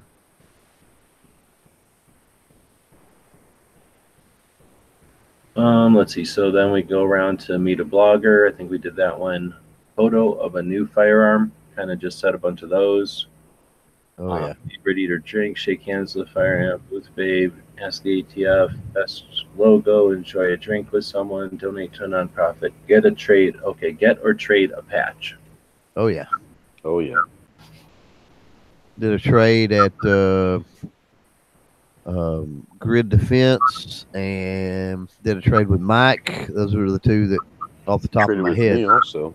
Yeah, that's true. So next level for you guys, and Pink has experienced this, and he can put his 2 cents into this one. But your next step would be to have 50 or 100 that you walk around with, or you bring with. You know, carry 20 around with, so that you can just be dropping them all day on friends and people you know. But you know your logos. So that would be another level of once you're at, I don't know, whatever level of making a project or a brand or whatever the hell channel, to where you're walking around schmoozing or saying like, you know, meet up with me and you'll get my SHOT Show patch or something. I tell you, there was a company down in Dungeon, and they had 500 patches made up. And I was talking with them, and they had the kid that was like the younger brother of one of the guys that was there. And his sole purpose for SHOT Show was to carry around a bag of 500 patches, and everyone he saw that had some empty Velcro on their backpack, he'd walk up and say, "Hey, how you doing?" Pack your bag, you know. And he slapped patches on people unexpectedly, like all week. Yep, that's definitely a thing. And you know, when you're talking the kind of money for those things, you're probably talking $600 to get 500 patches, something like that. You know, depending on how heavy they are in shipping, you know, it might be something a little bit more net, but seems like a lot. But when you're talking thousands for that booth, that's, you know, 500. If you can give away 300 or more, that's a lot of coverage. That's on people's patch panels potentially. It's in their whatever videos or coverage, and then reminders out there and people making discussions. What's that patch? Where does that design come from? Especially exactly. And that's what the guy said. Because our whole goal is for people that aren't going to come by the booth, we slap a patch on. They get home that night and see this patch, and they go look up their company. You know, it's pretty ingenious. Yeah, whenever there was a patch trade wall, I always make sure there was a Gun Channels patch on there. So let's not forget, or let's not pass that by. So gun channels, you know, people go blah blah blah. Like if I sat down one day back in 2013 and decided to build it, like no, gun channels is an evolving thing that exists because of a bunch of people. Our gun channels, right? The gun channels patches, I don't have any money. So if I go to build bike patches, it's the same as anybody else. They're going to cost me $3 or $4 a piece until you buy a quantity. So because of Marco and Pink, who have both bought hundreds and hundreds and hundreds and hundreds of patches over the years, 2 times at least that I can remember, these guys bought enough hundreds of patches that I could buy them at like a, you know, $1 a piece or whatever, and actually buy 100 of them for the gun channels that, you know, we can make money on them. So Pink and Marco have walked around with hundreds. I don't even, I mean, I'm hopefully not embarrassing you, but hundreds of patches, like a lot of money. And yeah, just putting them on patch panels and stuff. So there's been a lot of, what do you call it, like grassroots or guerrilla marketing between Marco and Pink. And I don't know if you guys, you know, they don't hang out on gun channels like some other people do, or hang out in the comments on YouTube for sure. But these guys are, like, they know a lot of people, and they do a lot when they go to SHOT Show. I imagine if we put odometers or whatever they're called on us, these guys got as many miles or more than the rest of us. They're running around doing stuff. They're changing patches with all kinds of people. So yeah, I can't even imagine the reach that we've got because of these guys and their efforts with the patches. So thanks for that. Yep. All right. So let's see. So that's it. That's the board. Manufacturer, buy a meal for a veteran. Ask. Yeah, that was everything. So do you want to talk about any of these discussions you've been having over here in the text chat? People are asking about why aren't big companies open about supporting gun right orgs? That would be good marketing. Or they try to be low key so anti-gunners and pull the bought by corporations. So I don't know. You're trying to address that in the text chat also, but it's an interesting point. So I don't think it's black and white, right? I don't think all manufacturers are in lockstep for sure, and they're all coming at the industry and their angles from different perspectives, right? But why aren't the big companies open about supporting gun rights orgs? I don't know. I think some of them are definitely. It's just that it happens to be the NRA, so we either ignore it or discount it, right? I think that to some extent, I'm just talking shit, but you know, what do we know? Because we're just observing, I guess. But from my observation, the big companies are probably just doing it to some extent for lip service, and because they know it's important, they're driving some amount of money to the gun owners' rights groups. But I don't know how much effort they're really putting into it, or how much, you know, insight they put into that decision. I think they just do it as a matter of tradition or something, right? Right. No, I don't think that's a good or bad thing. I think it's probably a good thing, or at least we can see it as a good thing, because I tend to be optimistic. If they're willing to do it, that's great. That's all we want. If they're pointing in a direction we don't agree with, then we have all the opportunity in the world to talk to them about it, especially as customers. But as people in the community or whatever, interested observers, we can talk to them too. And even if they aren't receptive to us, we have the ability to make our opinions known and have conversations like this and all the other things that we can do, and have some influence on that. No? Yeah, and I know tons of companies that give to the NRA, and I'm not talking about the NRA ILA. I'm talking about the NRA in the sense that, you know, you go to these Friends of the NRA banquets and some of the fundraising events and the other things having to do with safety and awareness and competition and other things. And there's companies that have donated thousands and thousands of dollars in firearms or knives or ammunition or whatever it is, right? And they don't really publicize that. And I think part of the reason is, I mean, they're going to piss off half of the people out there one way or the other when they do that. So they're doing it to support the grassroots side or the boots on the ground side of the NRA. But then on the other hand, you know, they don't want any, they'd rather have no publicity rather than have publicity and half of that be negative.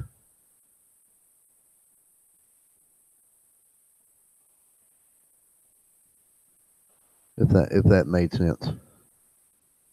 I think that we're in it more than we're paying attention more than other people, and I don't know if they pay that much attention. I mean, I guess it depends on the size of the company you're talking about. When we're talking like a Ruger and Smith and Wesson, I don't think they're really paying that much attention, right? Right. Yeah.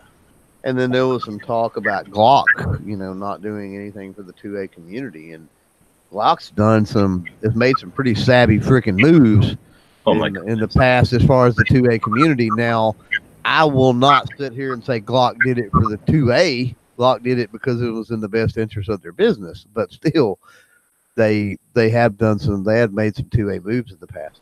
Oh, please, yeah. People that suggest that Glock isn't doing enough are not paying attention. So there's a reason you hate Glock if you hate Glock, and that's because they're as big as the NRA as far as their reach. I mean, they've got the GSSF.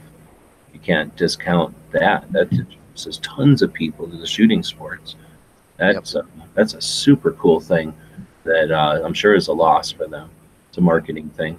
But yeah, you're right. Like if you read that book, it pretty much maps it out pretty easily, or pretty basically on how they're, like you say, just basic self-interest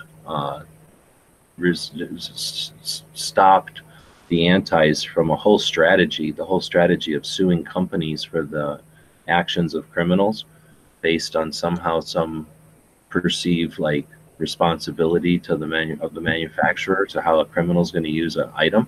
So yeah, the way that Glock did their thing, they sort of set them up. They sort of set them up for that from the start, which was funny. Well, that's what I found. It's like for years they were setting that in motion, where if that argument ever come up, they could just beat them over the head with it in court.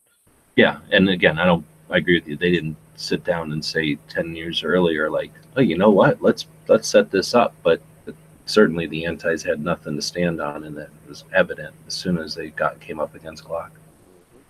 Anyway, so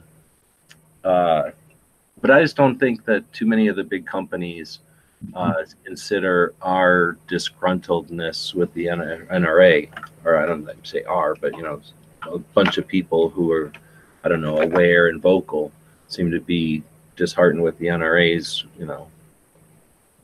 shittiness.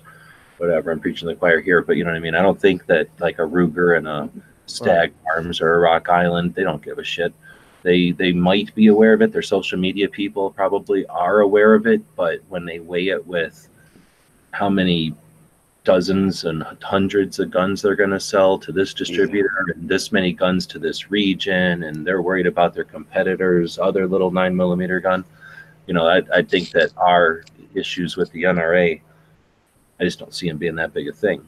On the other hand, I think that we've got the potential, as if we were able to unite on message a little bit and make a consistent noise, then yeah, I think they definitely have people who are being paid to be aware of what kind of rumblings are out here. And if it's somehow easy for them to understand that blind allegiance with the NRA is a hindrance to them, then they're going to quit doing it and they'll start looking for other options, right?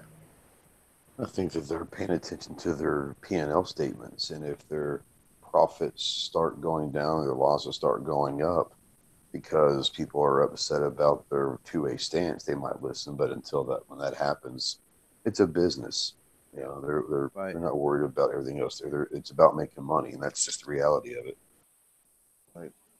Most of the people that I've talked to, they're in businesses. They'll say that business is good when Democrats are in the office. Business is bad when Republicans are in office, and that's just the way it is. That's why I talk about their support, and their support not necessarily being tied to the political arms of the NRA, but rather other arms. Because if they're able to donate 25, 30 firearms to a training facility, then the people that go to that training facility, odds are, what are they going to leave that training facility and buy? Right? They're going to buy the firearm they used in the training facility. So that's a sale. So again, it goes back to you're right. Profit and loss, bottom line, business decision. I have something about that because over the last week, I've talked to no less than 20 quote unquote gun people, and they kind of range in locations, and none of them knew anything about anything that's going on. And so I just have this feeling that, you know, there's, you know, 100,000 of us or whatever it is that actually do this every day and listen and participate is kind of smaller than, you know, what we imagine. It definitely you know, is. and that in itself is bad, because I know, you know, family members, whatever, that don't pay attention to anything. And so it's, you know, I just kind of push it on myself to kind of push stuff out there. But, you know, I talked to a guy today. He's a collector. He's got old Colts. He's got all sorts of, you know, who knows how much he actually has.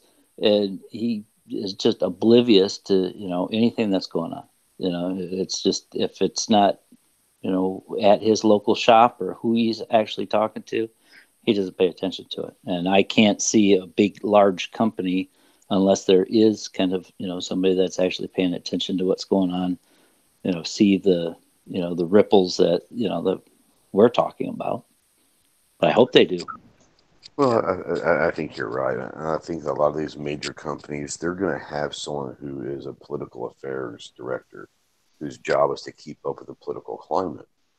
But, I mean, it's not like he's in a board meeting, talking to the CEO all the time. It's just, hey, man, if anything pops up we should know about, let us know. But, yeah, like you said, these people are just doing their thing every day, and they're not necessarily activists. We don't, people might want them to be second activists, but they're businessmen. Most of these people are hired as the CEOs and COOs and CFOs of these gun companies, mainly to be gun people. They're just really good businessmen or businesswomen. So, I don't know. And also, if you look at any of the social media presence of the companies, you know, like just for instance, the NRA, if you look at anything that they put out, like on Twitter, 95% of it is just hate towards them from the other side. So anything that you put on there that's, oh, you're doing something wrong or whatever, that just gets blended in, and I'm sure it doesn't really show up, because how do they know in that amount of characters if you're an anti-gunner that just hates guns or you have an actual issue? I don't know if they can actually see that, if that's all you're doing. That was just an observation, because I was complaining about, obviously, with the bump stocks and stuff.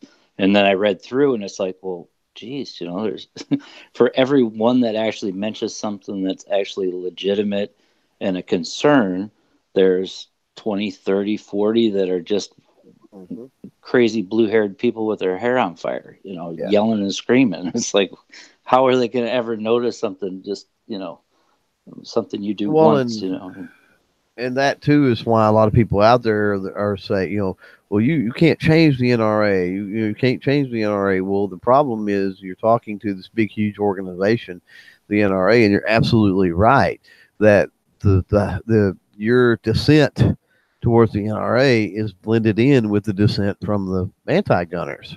And so the approach has to be tailored to where it's more of a specialized approach, and the NRA can start actually seeing that, there's people out there that don't want to see the NRA go away. There's people that still believe in certain things that the NRA is doing.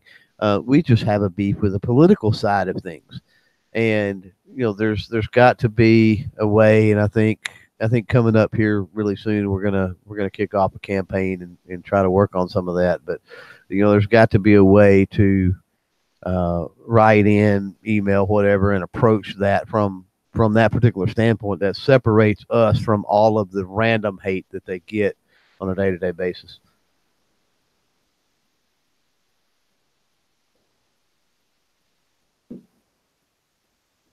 So when you talk about the seemingly difficult or overwhelming task of influencing an industry or a set of players in the industry that could set the trend or pace, right? That could be overwhelming. Then one of the things that I was using throughout the show to get my point across, and I don't know if you've heard it and if it works, but I think it applies, is the concept of how through technology we've had influence on the industry. So as people who are interested in what's happening, as audience, right? We've experienced the show through regular cameras and film, and then months of delay, and we experienced that for years, and that was the status quo. And then at some point, with digital photography and the internet, that changed, and the pace and the delivery all changed, and the audience expected and has expected and continues to expect cutting edge delivery of content from the show, from the industry, just like they expect from every other industry event. So, in other words, they expect digital pictures relatively quickly. They now expect video. And I can tell you, I experienced what it was like trying to talk to individuals who ran booths or created product or were hired to stand there.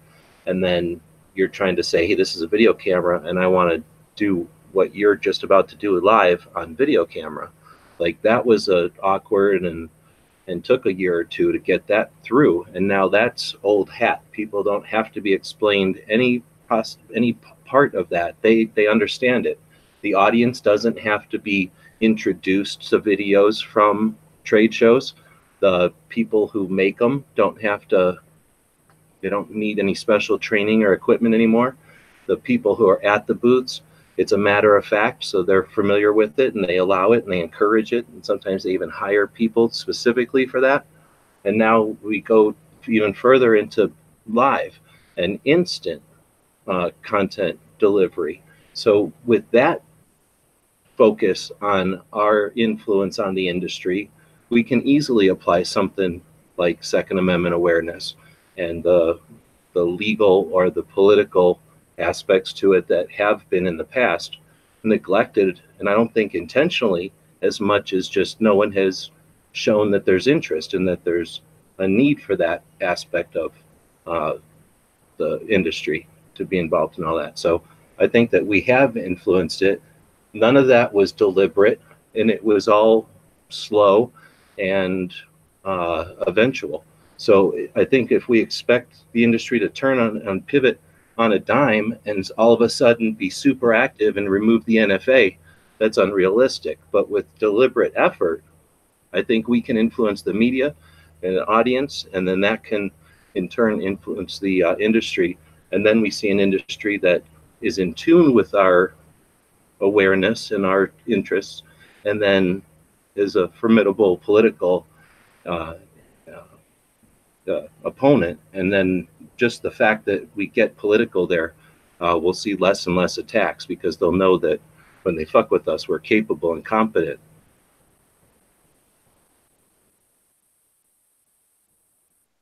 Well said. Yeah. Yep. Do you like to drop bombs like that?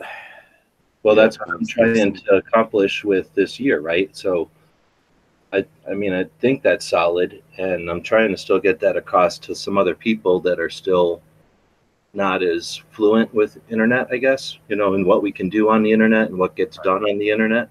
Right. So trying to introduce them to multiple concepts isn't necessarily easy, but that's my sort of like try to explain the overall goal here is that, you know, if we all pick up the rope and move in the same direction with some thought, we can in time affect everything. Well, and I want to take this sort of in a different direction, because the chat's been kind of moving that way too. You know, we were talking about that obviously on here about how, you know, Patriot was anyway, about this perception, and that the majority of people are not educated, the majority of people are not in the know, and then we get the people out there that are listening to this, that are watching, that follow things closely, as far as, you know, the 2A political stuff and social media and all of that. And they get upset, and they may not, you know, it's understandable. My challenge would be that we've got to do a better job as far as outreach and education, and in getting people, more and more people, to know, you know the truth about a lot of these situations. And the way that we do that, unfortunately, I mean, that takes a lot of time and energy and money and everything else. So if you're out there and you're like, okay, well, I'm frustrated with what's going on and frustrated with these people that don't know anything, then, there's several things that we need to do. First of all, we need to support each other, financially, morally, whatever. Um, and then, we also need to encourage each other because everybody's got a voice. So there's a lot of dynamic to that. And so, turn on your camera, write yourself a blog, put your own perspectives out there because that's going to be unique. Because we're all unique individuals, so that's going to be unique. And so you may be able to reach people that I can't. You may be able to reach people that Ghost can or G can't. And it may not be the 5 or 6 people, but you never know within that 5 or 6 people who you've reached that then can turn around and reach thousands. So it's sort of like a domino effect in a way. Um, so yeah, I mean, get involved by supporting a lot of these projects, whether it's channels or Second Amendment projects from a foundational standpoint, or even charitable organizations or outreach or training.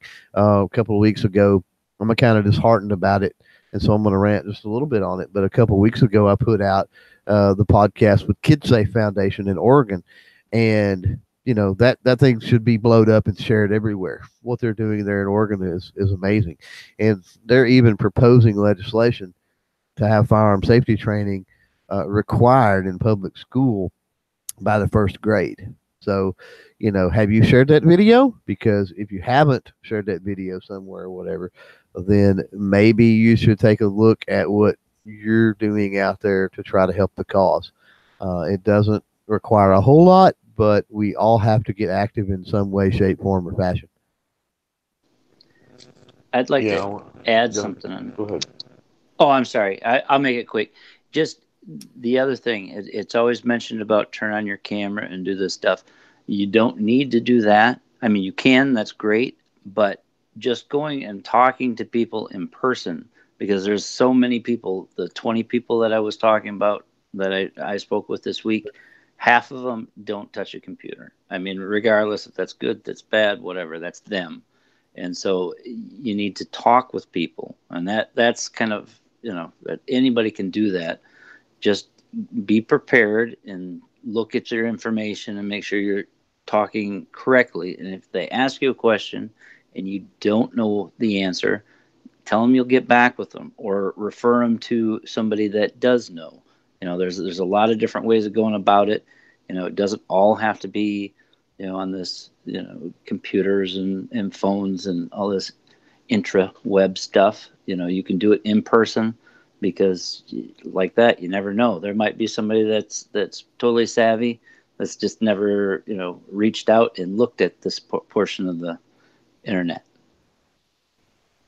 That's a great point because I know a guy right now that's reading a book that I'm trying to get back with, and it's frustrating because he's an old guy and he uses email occasionally, but yeah, he doesn't go online at all. But again, if you can reach somebody like that, then when they go to the range, they're talking to their friends, which are also not going online. So yeah, getting that some like insight or some kernels out there to people that are receptive. You never know where they're taking that, and ideally, if it's who was it was talking about had a little old lady who wanted to go shooting. What was it? Oh, that was this old guy that I was talking to in Fargo, North Dakota, and he was telling me about how he worked at a school and he took the teachers shooting whenever he could, and one of them got really into shooting. She was an old lady and got really into shooting and everything, but imagine every time she's sitting around with her old lady friends doing whatever old ladies do, and if a topic of guns ever comes up, she's got some experience, she's got some insight there, so she's an ambassador, right? So we never know where these people are going to end up bringing some influence or having some perspective, right? Yeah, and it's one of those things where I want to come back to something that that Patriot was talking about is some people just don't know. They're not informed what's going on, and it's a big push that I've tried, and there's a lot of people are involved in trying to unify the community in however way we can. And, I know Clover's trying to take back the hashtag FUD life, which I think is awesome. But, here's something that people don't realize, that people that get so mad at these quote unquote FUDs because they don't care about anything besides their shotguns and bolt action rifles. Well, what what Big Patriot had said earlier makes perfect sense. It's not that they don't care, possibly. It's possibly that the fact that these guys, they only do shotgun, they only do bolt action, and they only do revolvers. Those are the type of guns that never have been messed with in their lives. So they don't understand that there's a fight going on for the AR-15 or for semi-automatic handguns or whatever, because they've never gotten into semi-automatic, or they've never gotten into ARs. They've just grown up and done nothing but shotgun, bolt action, and revolvers. So it may not be that they don't care. It's just the fact that their lives have never been touched by, because they've never been involved with that fight. Yeah. I mean, it's with me, there's a lot of things that I don't care about. Whether it's, whether you're talking the firearm realm or you're talking automobiles or whatever it might be. But, at the end of the day, when somebody's trying to take away, freedom and take away liberty and restrict rights and stuff like that, I'm on the side of pro liberty at that point. And then, so, that's sort of what needs to be talked about when we're dealing with people that are uneducated. We need to come at it from a total liberty standpoint.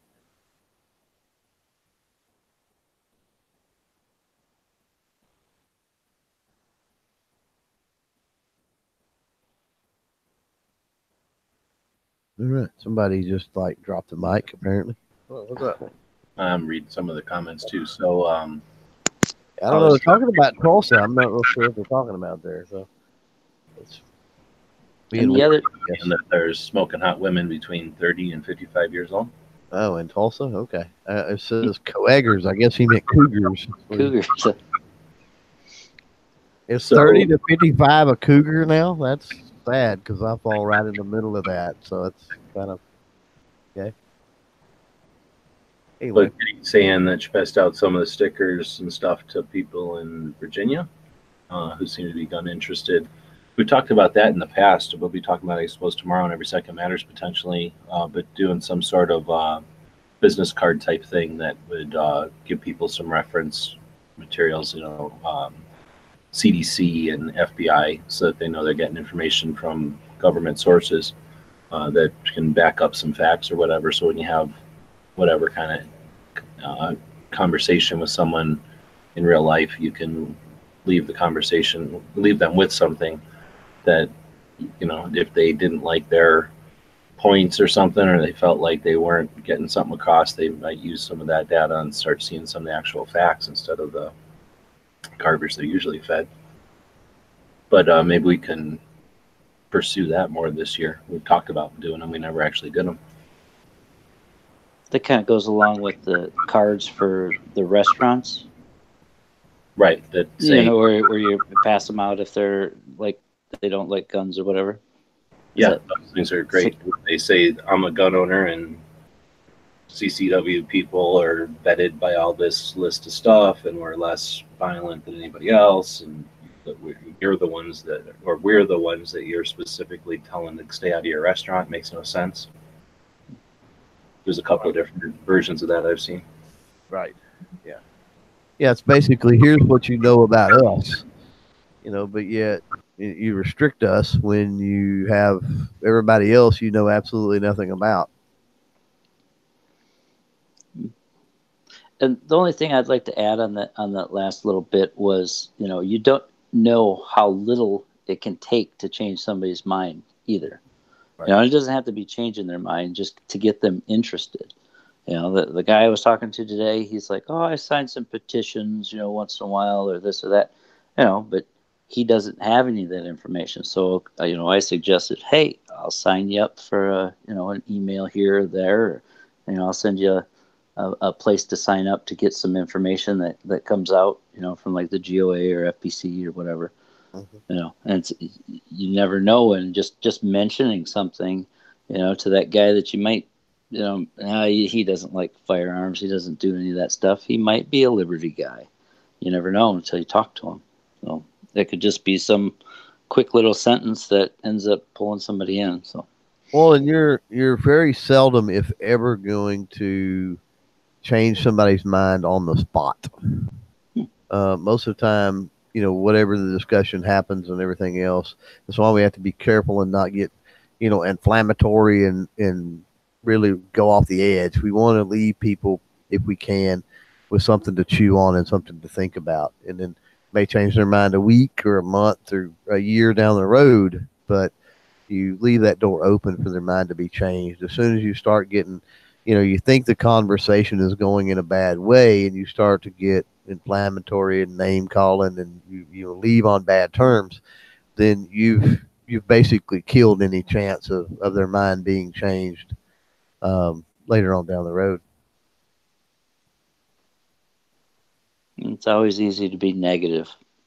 Oh, it is, and I think that's why so many people do that. I mean, it's not. I don't think it's indicative of their personality necessarily or anything else, but it's real easy to, what is the old hee haw song? Gloom, despair, and agony on me. It's just it's Like easy to. for the I don't.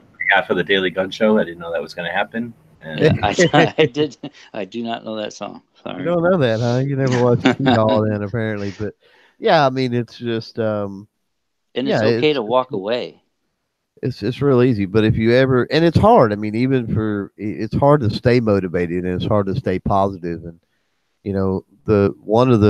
you've got great people and great contacts here. I mean, Patriot is definitely a good one for that, and G and Ghost, and a lot of the people on these platforms are, and it's hard for us to stay positive as well a lot of times. And so that's why, a lot of times I feed off of the guys that's out there listening, and the emails I get and some of the comments I get really help me to stay positive a lot of times.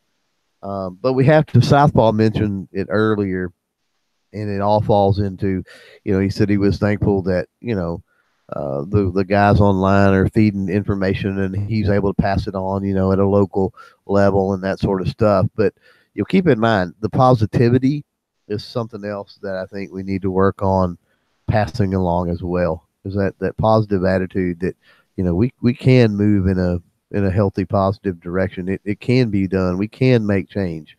It's been done over and over and over again, thousands, if not millions of times throughout history.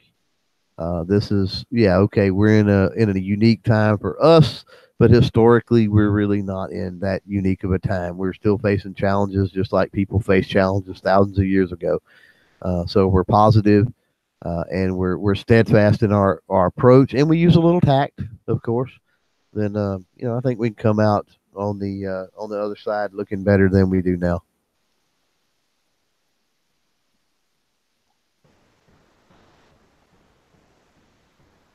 all right, so we got to pause there.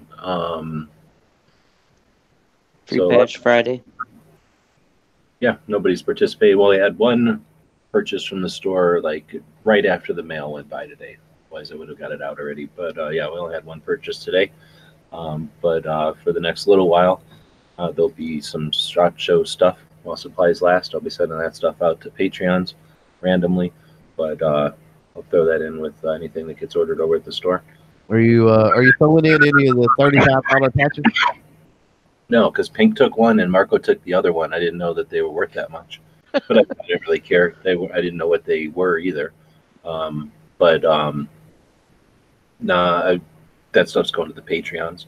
The patches and stuff. I didn't really get that many patches. I grabbed a sampling of patches, but I only grabbed like 2 here and there. I didn't grab like handfuls of them. Yeah, same here. Yeah. And I don't know. I guess I was the first day I went upstairs, and then the law enforcement gathered some things up that I usually gather, and met some people and stuff, but mostly walked and didn't see much stuff out. I mean, there's been years where like every square inch of space that had patches out. Like there's been some really, really, really good years for patches, and then there's been dry years, and this year seems sort of somewhere in between. But like I said, when we started looking at some of the stuff that's for sale on eBay, there was a lot I missed, a lot. So They were things like keeping them hidden. You pretty much had to ask for everywhere. stuff. Like there was 5 Glock patches, 5 of them. Like that's unheard of. And I didn't see a freaking basket out there the whole time with the keychains or the pins or nothing. Well, I saw the keychains and pins. That's all I saw because I was looking for the stress balls. Right. So normally the Glock booths are big. There's a more than one Glock section, but the main Glock booth is big, and there's like 5 islands, 3 islands at least that have stuff in it, and they'll have every one of the Glocks out there and like in a big island, and then these little bins of every other bin is like pens or pins or those little keychains, and then stickers, and usually those like bins, those little baskets everywhere, they're constantly filling them, and people are walking by and grabbing handfuls, and it's just like going to a flea market or something. They're just usually overflowing the bins all the time. They take as many as you want. This year, the bins, the little baskets, were only in the little corners. Like you had to go to the island and then walk into the booth and then walk around to that little corner, and that's where I saw some baskets. But not like the 6 or 8 of them that were just out next to the aisles like in past years. Right, and they were mostly they were pretty much always empty every time I walked by. Yeah, that's the other thing is I walked over and there was nothing in them, so I figured, okay, they're being real stingy this year. And my guy, I normally have a guy at Glock. He must not be there. He's not there this year. So, but anyway, so I didn't see stuff like that at any booths. And like Geisley, some years they've had stuff just 6 or 8 different kind, well, not 6 or 8, but 3 or 4 different kind of patches, laying everywhere, constantly replenishing them. Nothing this year. But now what were we talking about to get over onto that? You guys said about Patreon or something. Or I started talking about Patreon. But I was noticing there was some interesting comments going on back and forth, conversations, more than one conversation going on the YouTube side today. Gun Channel side slowed down after everybody went to sleep over there. But yeah, some interesting stuff, some good insight. So it's interesting chat over there tonight. I was going to bring up something else about the show that I put down in my notes here. I think when Ghost was talking about something earlier, or maybe Clover, I forget, but we were talking maybe about the industry a little bit. And I don't know if anybody's talked about this, but I think something that has not been talked about and potentially is an influence on the industry right now is all the little tiny AR pistols. So when you talk AR pistols these days, it's not just buying some parts and making a pistol. It's all the different braces and all the crazy gizmos to fold a brace or collapse a brace, all the different braces. And then there's so many 9mm and 300 blackout, and then there's shorts and barrels. So now you got handguards that like wrap around suppressors or crazy compensators that make the little gas systems work. And I mean, that's got to be fueling industry, right? Because that's a whole nother platform. I mean, the ARs by themselves were sort of a phenomenon, right? When they got big and the patents dropped and everybody could make one and all the different accessories and people had 2 or 3. But now this is like a whole nother level when you get pistols and then you get all the different calibers. Yeah, I think this is the industry's way of saying, shove your SBR, we're going to do it our way, type thing. But I mean, that's got to be keeping people in business and stores full of inventories, and that gives stores some variety. So like you got 3 stores in a town that have AR parts. Now one of them can be 9mm AR pistol parts. Another one can be 300 or some other caliber hunting ARs, and the other one can be military or CCW or something. Well, we talk about so many companies aren't innovating so much, but like you said, I mean, how many different caliber pistols did we see, not just at range day, but all over SHOT Show? So someone said this was the year of the pistol, and I think the name could be right because, like I said, there's all sorts of cool stuff out there that innovation can come in different ways, and it doesn't have to come up with something new. It could just be making something old better. And if the PCCs were just basically 9mm before, now you're seeing the 10mm trend coming along, like you said. 300 blackout, and they've got all sorts of different calibers and pistols now. That is innovation. That is getting people excited for the industry. So that's innovation, and it's by definition. what does the industry actually look like? Does it look like there's more? I mean, I haven't heard that spoken about as far as at SHOT. Did it look like there's more companies being involved with SHOT? Or, I mean, is it, I know you talked about the new stuff and whatever, but does it seem like there's growth in that industry besides the big ones that are always there? I think G will probably have to be the only one that can answer that one over the years. Well, so the aisles were 6 inches shorter, 3 inches shorter on each side. They Correct. took 3 inches of aisle so that they could create a whole nother aisle at the end, I guess, or more. So technically it should have been more crowded, but it wasn't. The aisles were not crowded. More companies in it, yes, because they had the rooms on the 5th floor, which are new, and they were sizable. The rooms that we're talking about, that pop-up thing and that supplier showcase, were easily as big as like a medium to large size gun show, like by themselves. So that was additional to prior years. So there had to be more people. But when you have booths that are at least a half of the size, I don't know how to interpret that. I mean, certainly more, it's got to be at least hundreds, probably more vendors, but when they're only there for one day and they only have the opportunity to talk to people for one day, are they really there? So, I don't know where you want to put that on. Stuff like, trying to think of some of the booths. Surefire went nuts. Their booth was massive and new, and it's been new for a few years, which is interesting. Gunbroker, same booth, which is interesting because they fluctuate a little bit. Glock, same booth. They didn't put any money into nothing. Most of the big ones, Magpul, same booth, no money there. They didn't even bring in a vehicle this year. So I can't say that it shrunk. It wasn't noticeably less, but it wasn't an affluent year, and it wasn't like people were wasting money. Now, is that normally like a tell of how the whole industry across, the nation is doing? I mean, can you usually gauge what's going on in the country just by SHOT, or is it that something totally different?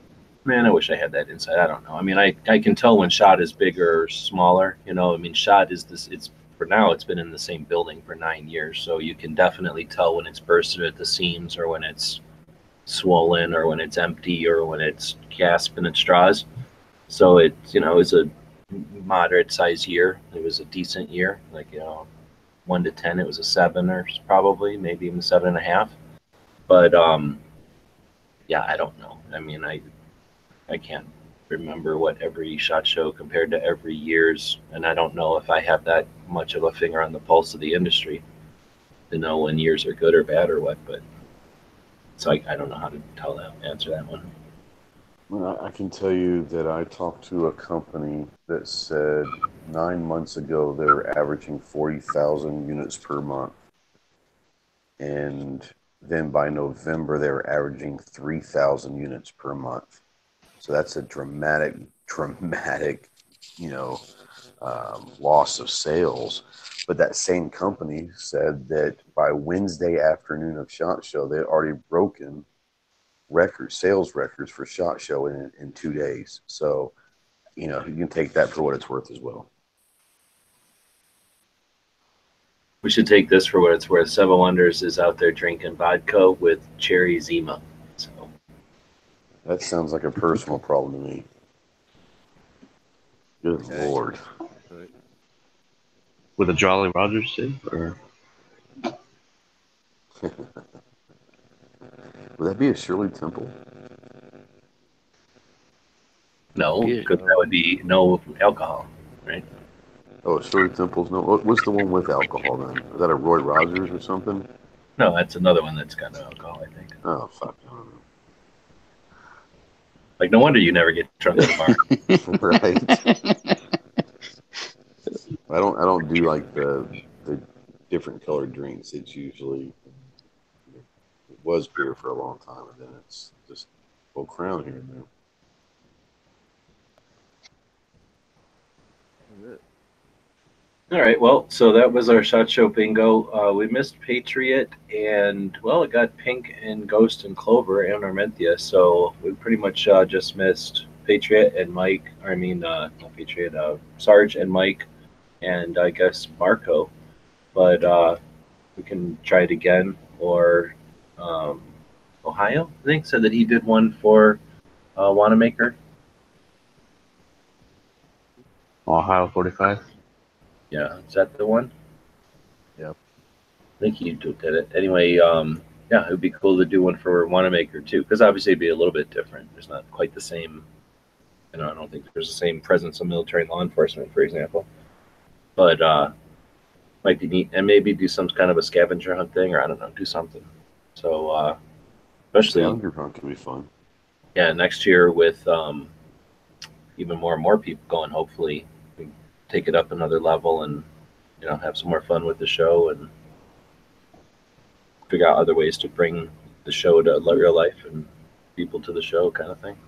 And you could also bring in the people that are watching. If they know a creator's done a video or something on something, they can use that as, on their bingo card. Oh, that would be interesting, yeah. You know what I mean? So that there's more interaction. And then people got to actually watch stuff, though. Now, that might be an interesting way to build. I was over doing something on YouTube. I was looking for Yankee Show, I think, yesterday. I never know how to look for stuff on YouTube. And anyway, so I was on the main page of YouTube, I guess. And it showed me, for whatever reason, it showed me one of Travis's videos that he did, I think, pre-SHOT Show, where he went to some blog or somebody and they had done, like what's coming up at SHOT kind of thing. And then Travis did a video and he said, like, here's me going to this blog. This guy accumulated all this stuff. I'm just looking at it, right? He did it. You remember that video? Or I guess he did 3 of them. Mm-hmm. Right. That video, and this is a week after SHOT, has 36,000 views. 36,000. So that got me thinking, hey, there probably is some interest in some sort of accumulation of what all happened at SHOT. And that might be a way to do it, where you just say, okay, we're going to get all the pistols. And then you see who all can find pistol reviews out there or something like that, or who all made pistol reviews. Put them all together and then go to shotguns and lever guns or whatever else. Right. It might be a fun way to just accumulate a big list of all the reviews, and then you create a description of the video that you're in, with all the lists you made. Oops, maybe do it over on Gunstreamer. It's a better two-way hosting platform. Do like a scavenger hunt of Gunstreamer vids, reviews. That'd be really fun. Yeah, that'd be cool.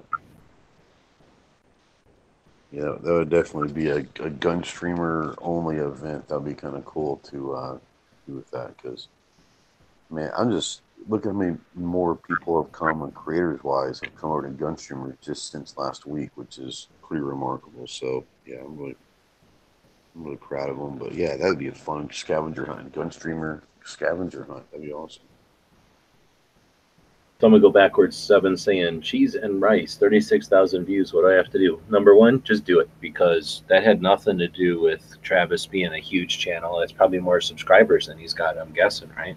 So his normal video doesn't get 36,000 views. So what he did is he made a video and he titled it well. I'm assuming he did something right with the creation of it, and then he put it out there timely, right, before SHOT Show when people were looking for it. And that's 99% of it is just doing it. And then he didn't know what was going to happen. He did it, and then it caught, and that's what you do it for. So it's just like fishing. You go through the motions. You're never going to catch a fish just looking at the lake. You got to get out there and throw lures in, and at some point you figure out which lures work or what. I'd say keywords is probably, using keywords in the title and everything is probably what people were searching for. Midnight is saying that Travis has like 12,000 subs, so he got in 3 times more. So in other words, it wasn't like Yankee with 300,000 subs getting a video with 36,000 views. This was whatever, it was out there and people were sharing it probably, and all the stuff that happens when a video gets a bunch of views. But anyway, I was just going to say that's all you have to do is do it. Not every video is going to work, but every once in a while that happens. And then I want to go up to where Adam said, if that double barrel revolver is actually non-NFA, and I think it is, do you think anyone will follow up on the use of that design to create more double firing items? And I agree with you, no. Anybody else think that's going to be a thing? Maybe one or two different. You might see one or two pop up, but yeah, it's not a. I don't think it's going to be a trend. Part of the reason I say no is, I mean, other than it being in 22 or 22 Magnum or something, you know, can you imagine it double firing like even a 38 special or something? Well, that's got to be kind of rough on that small of a frame. Like you could do it in 9. That would be easy enough. I don't know about that. It'd be like an 18. Yeah.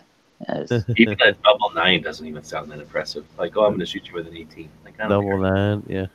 The double 9. That's double 9, 18. That's not even a 22. Like, yeah, that's over just over that 17 HMR. But thing is with that stupid trigger, it's the main thing that was making them made it stupid. So I don't know if they made it a regular trigger inside of a trigger guard, maybe. But with that stupid paintball trigger thing and no trigger guard because of that stupid paintball trigger thing, no way. That thing's dumb. I can't imagine it being anything more than just a ranged novelty. Yeah, it would be cool to have and play with. I mean, from what I was messing with at SHOT Show, for sure. But, you know, carrying it, I don't think so. I mean, I think it'd be kind of a little novelty item. And, I mean, I've got several firearms that are little novelty items, and they're cool to play with. But at the end of the day, I think that's pretty much where it ends with me.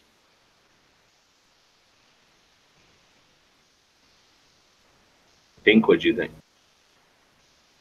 About this gun? Yeah.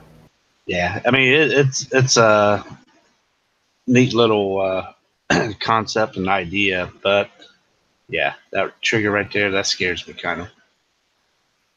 Nothing blocking it from. I mean, I know it's got a 9-pound trigger, and you know it'd be hard to pull back, especially with the little trigger safety there. But it's not like you got to worry about it going off. If you pull that trigger back 3/4 or a quarter or halfway throughout the day or whatever, right? That's just setting it all weird, and it's going to wreak havoc on your timing on that little cylinder. Right. Yeah, if it had a full guard, maybe, but. So Adam's saying, wasn't the arm brace considered a novelty? I think a lot of people blew that thing off, especially when it was kind of big with the SIG, that original SIG one, which I have for sale if somebody wants to buy one. But nowadays, they're certainly beyond novelty. I mean, that's one of the coolest things, and people go, get pessimistic about stuff, but we got a massive angle on, how do they justify SBRs when we got these pistols with braces now?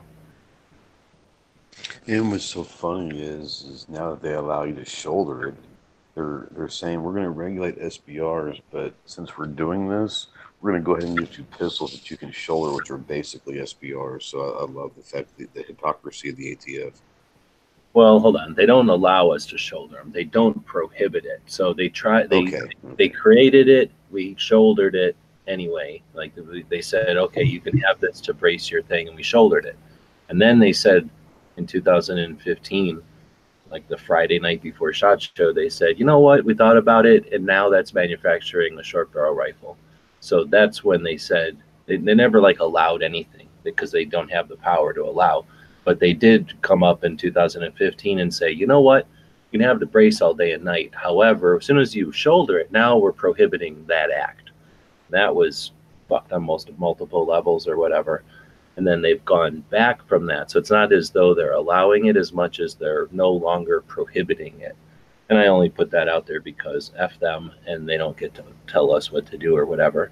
But yeah, certainly when you can show that those things are more than prolific, and they're certainly useful for everything from small people to kids to injured to all the different reasons why a short rifle is better than a long rifle. Like there's list is longer than the rifle anymore, right? Like, then how do they justify a short barrel rifle being or needing to be registered? This makes no sense. So all their concerns or the perceived concerns are gone when you have so many pistols that have braces. So I can't wait until we start using that to challenge the NFA. Well, that's what I was going to ask you. Do you think there comes a point when the NFA changes because of the pistols being so prolific? Yeah, it has to. There's no, I mean, at this point, it's been years. So how could you possibly justify that a short rifle is more dangerous when you could put down, I don't have to even finish that sentence. There's no difference between a pistol with a brace and a short barrel rifle. There's none. Exactly. Well, So how do they say that this is somehow more dangerous? They can't. well, and take that down another road with the whole, even with SBS. Look at all the new shockwave style stuff and everything else that's coming out now. And that was, come on, like, oh, short barrel rifle is only for criminals. Suppressors are only for criminals. Short rifles are only for putting under your trench coat. They're only for criminals.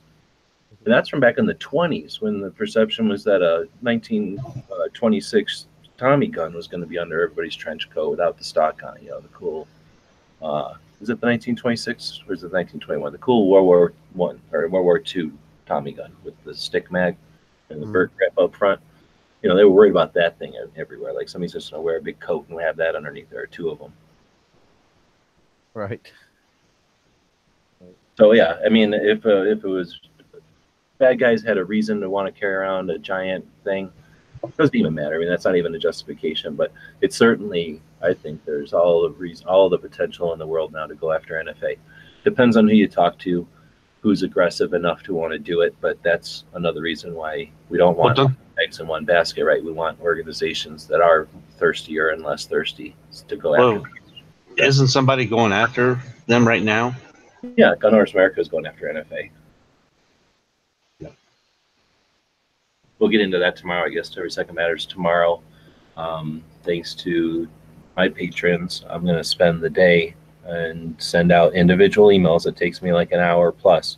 So I'll open the room, send out individual emails to everybody, and then just have the room open for 8 hours and dig into, there's a lot of stuff going on. So I'll go spruce up Every Second Matters, the website a little bit.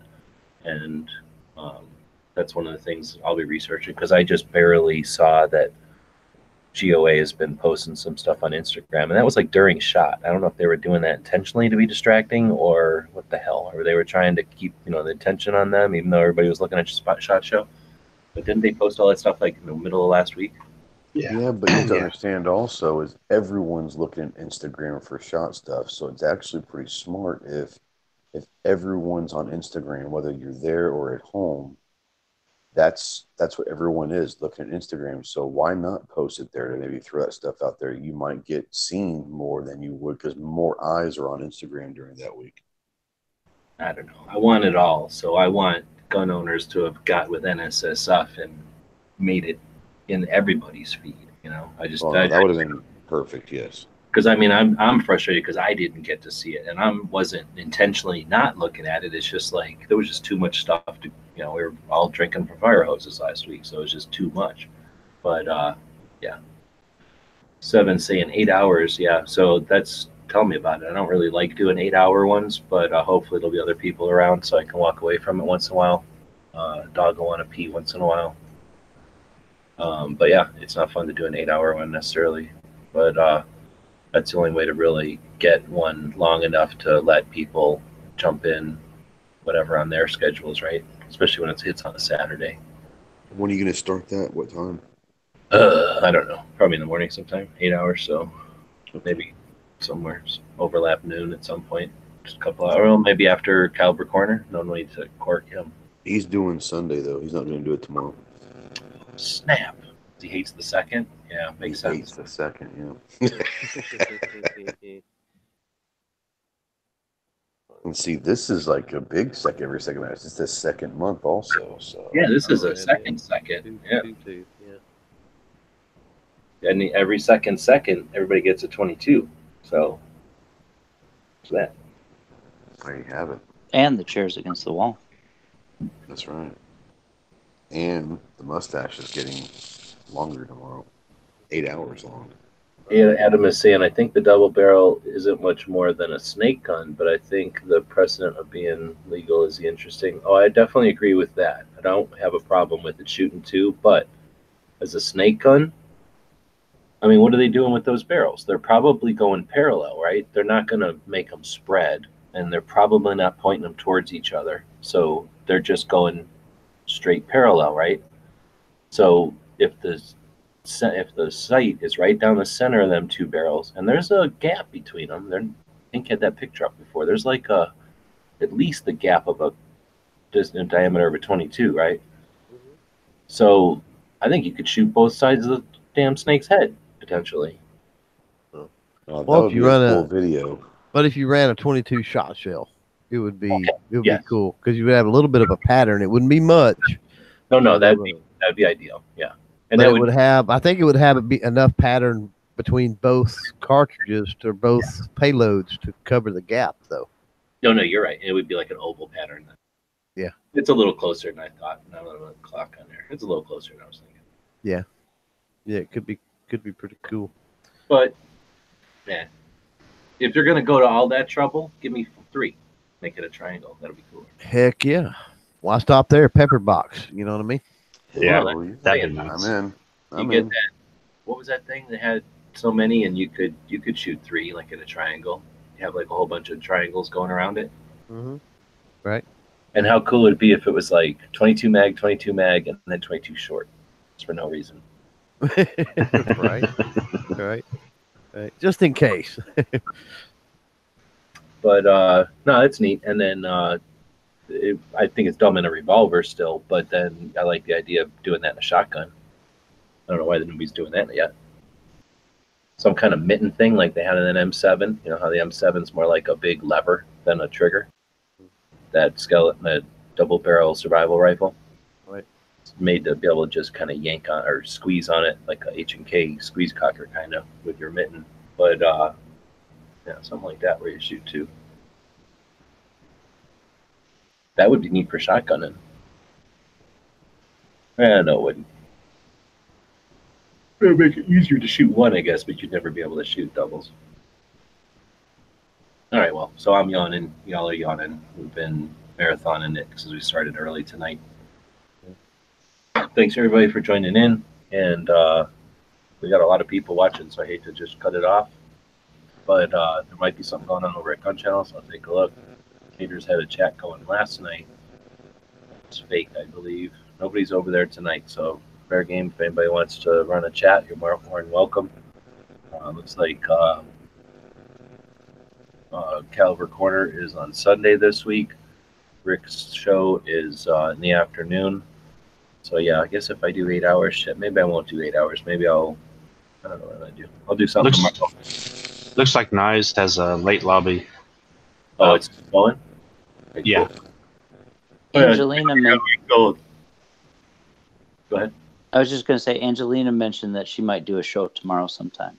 I don't know what, if it's a show or what, but she had mentioned that. Oh, an Every Second Matters thing, maybe?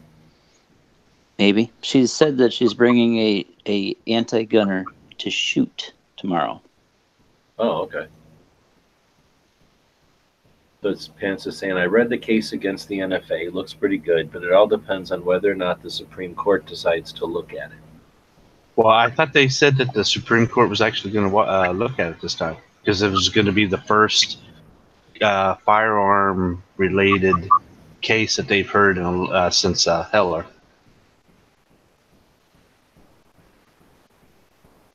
Oh, okay. I did see something about that, but I didn't realize that was the case that they're talking about. I thought something about from New York, but was this GOA thing from New York? Oh, okay. I don't know. I thought I saw the case that the Supreme Court was going to hear was something out of New York. But this could be it. I don't know.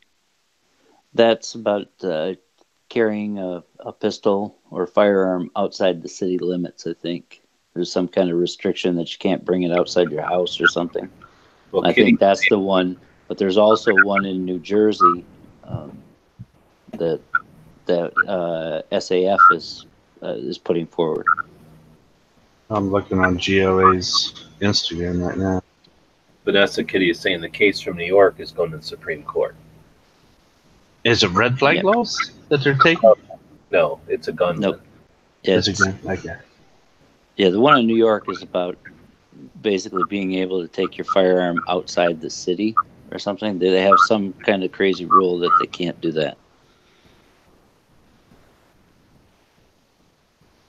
I didn't know that there were firearms inside the city the way they've been going. It's difficult. Blind shooters actually from New York City.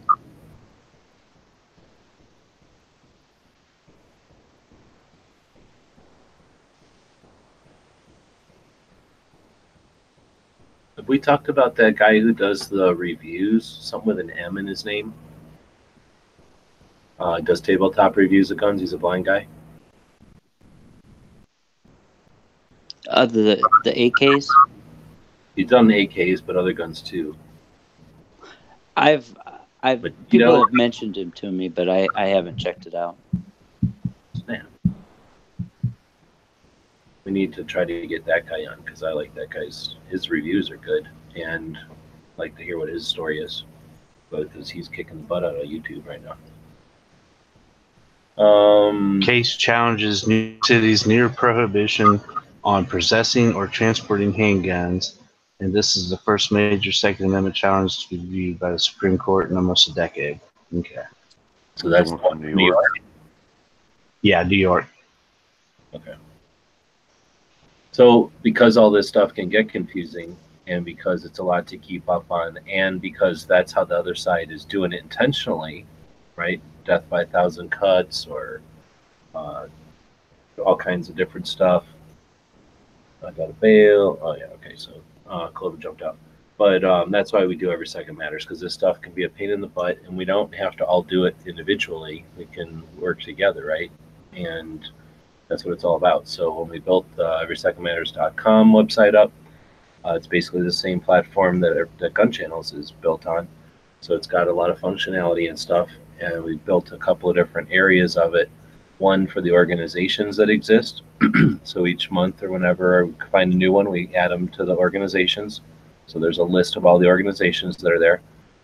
Those organizations do events and stuff, so there's a calendar there. So if anybody's aware or familiar with an organization's event, you can always add it, and then that gets posted on Every Second Matters.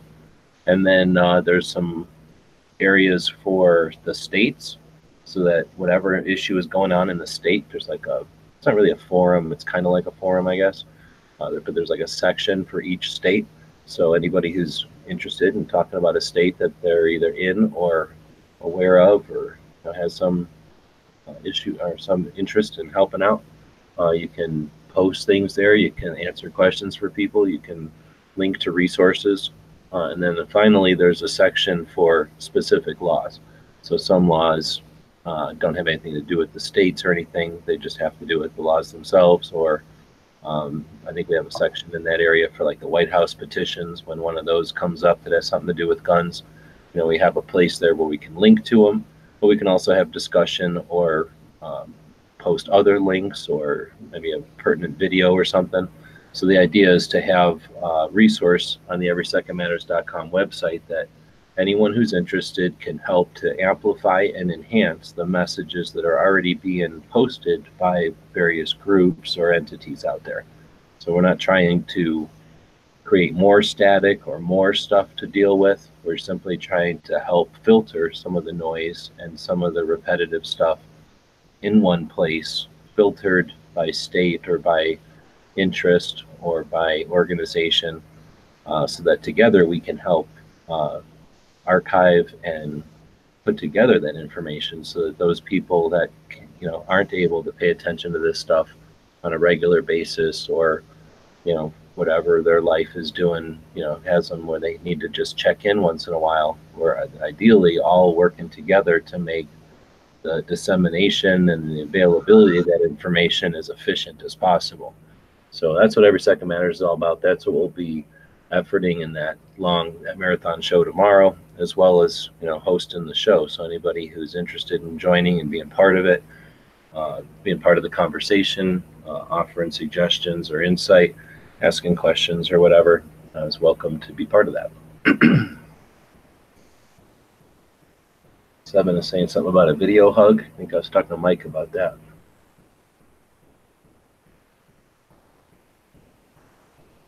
And I don't know what's going on. I've lost whatever the conversation was going on out there. Nothing happening on the gun channel side. I think at this point we will wrap it up. Again, thanks to everybody who's been watching. We have an unusually high thumb ratio tonight. Appreciate that. I don't really care about the thumbs as much as I like to see an audience that's participating in the platform. When you do that for us, hopefully you remember to do that for the other stuff that you like out there. And that way you as a viewer are actually interacting with the platform. And that way you're offering some influence and some direction on that platform. So thanks for that. Ghost, what's the next thing you got coming up? That's a really good question. Right now, I'm working on a series called Concealed Carry for Beginners, where it's a 5-part series, and the first 2 parts have come out. So I'll have in the next week 3 more parts of that coming out. So that's this week's kind of plan, is to get those last 3 out. Right on. Pink, got anything coming up? Are all your shot pictures out already? No, I've still got to go through a lot of them. Got to put those out, and then I know I've got a little care package for Dano and knives that are going to be going out. But then valuable, so valuable. And then I need to get Ellis's FFL, because I've got something I need to send to him. After that, it'd be NRA. That's the next thing on my list. NRA show. Patriot, what do you got coming up? I have a super secret project, but I have to talk to Ghost because I think he can help me out with it a little bit. Other than that, tomorrow I have. Hopefully, I can get to a range. Maybe I have a birthday party for a 2-year-old to go to, so there might not be too much open carrying around a bunch of little kids. At the range? No, I wish it was.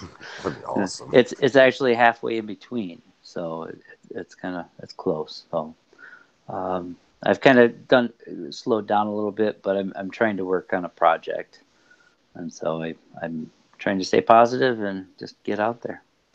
See, if we had, if we did away with the NFA, we could all have suppressors, and they'd be baby safe.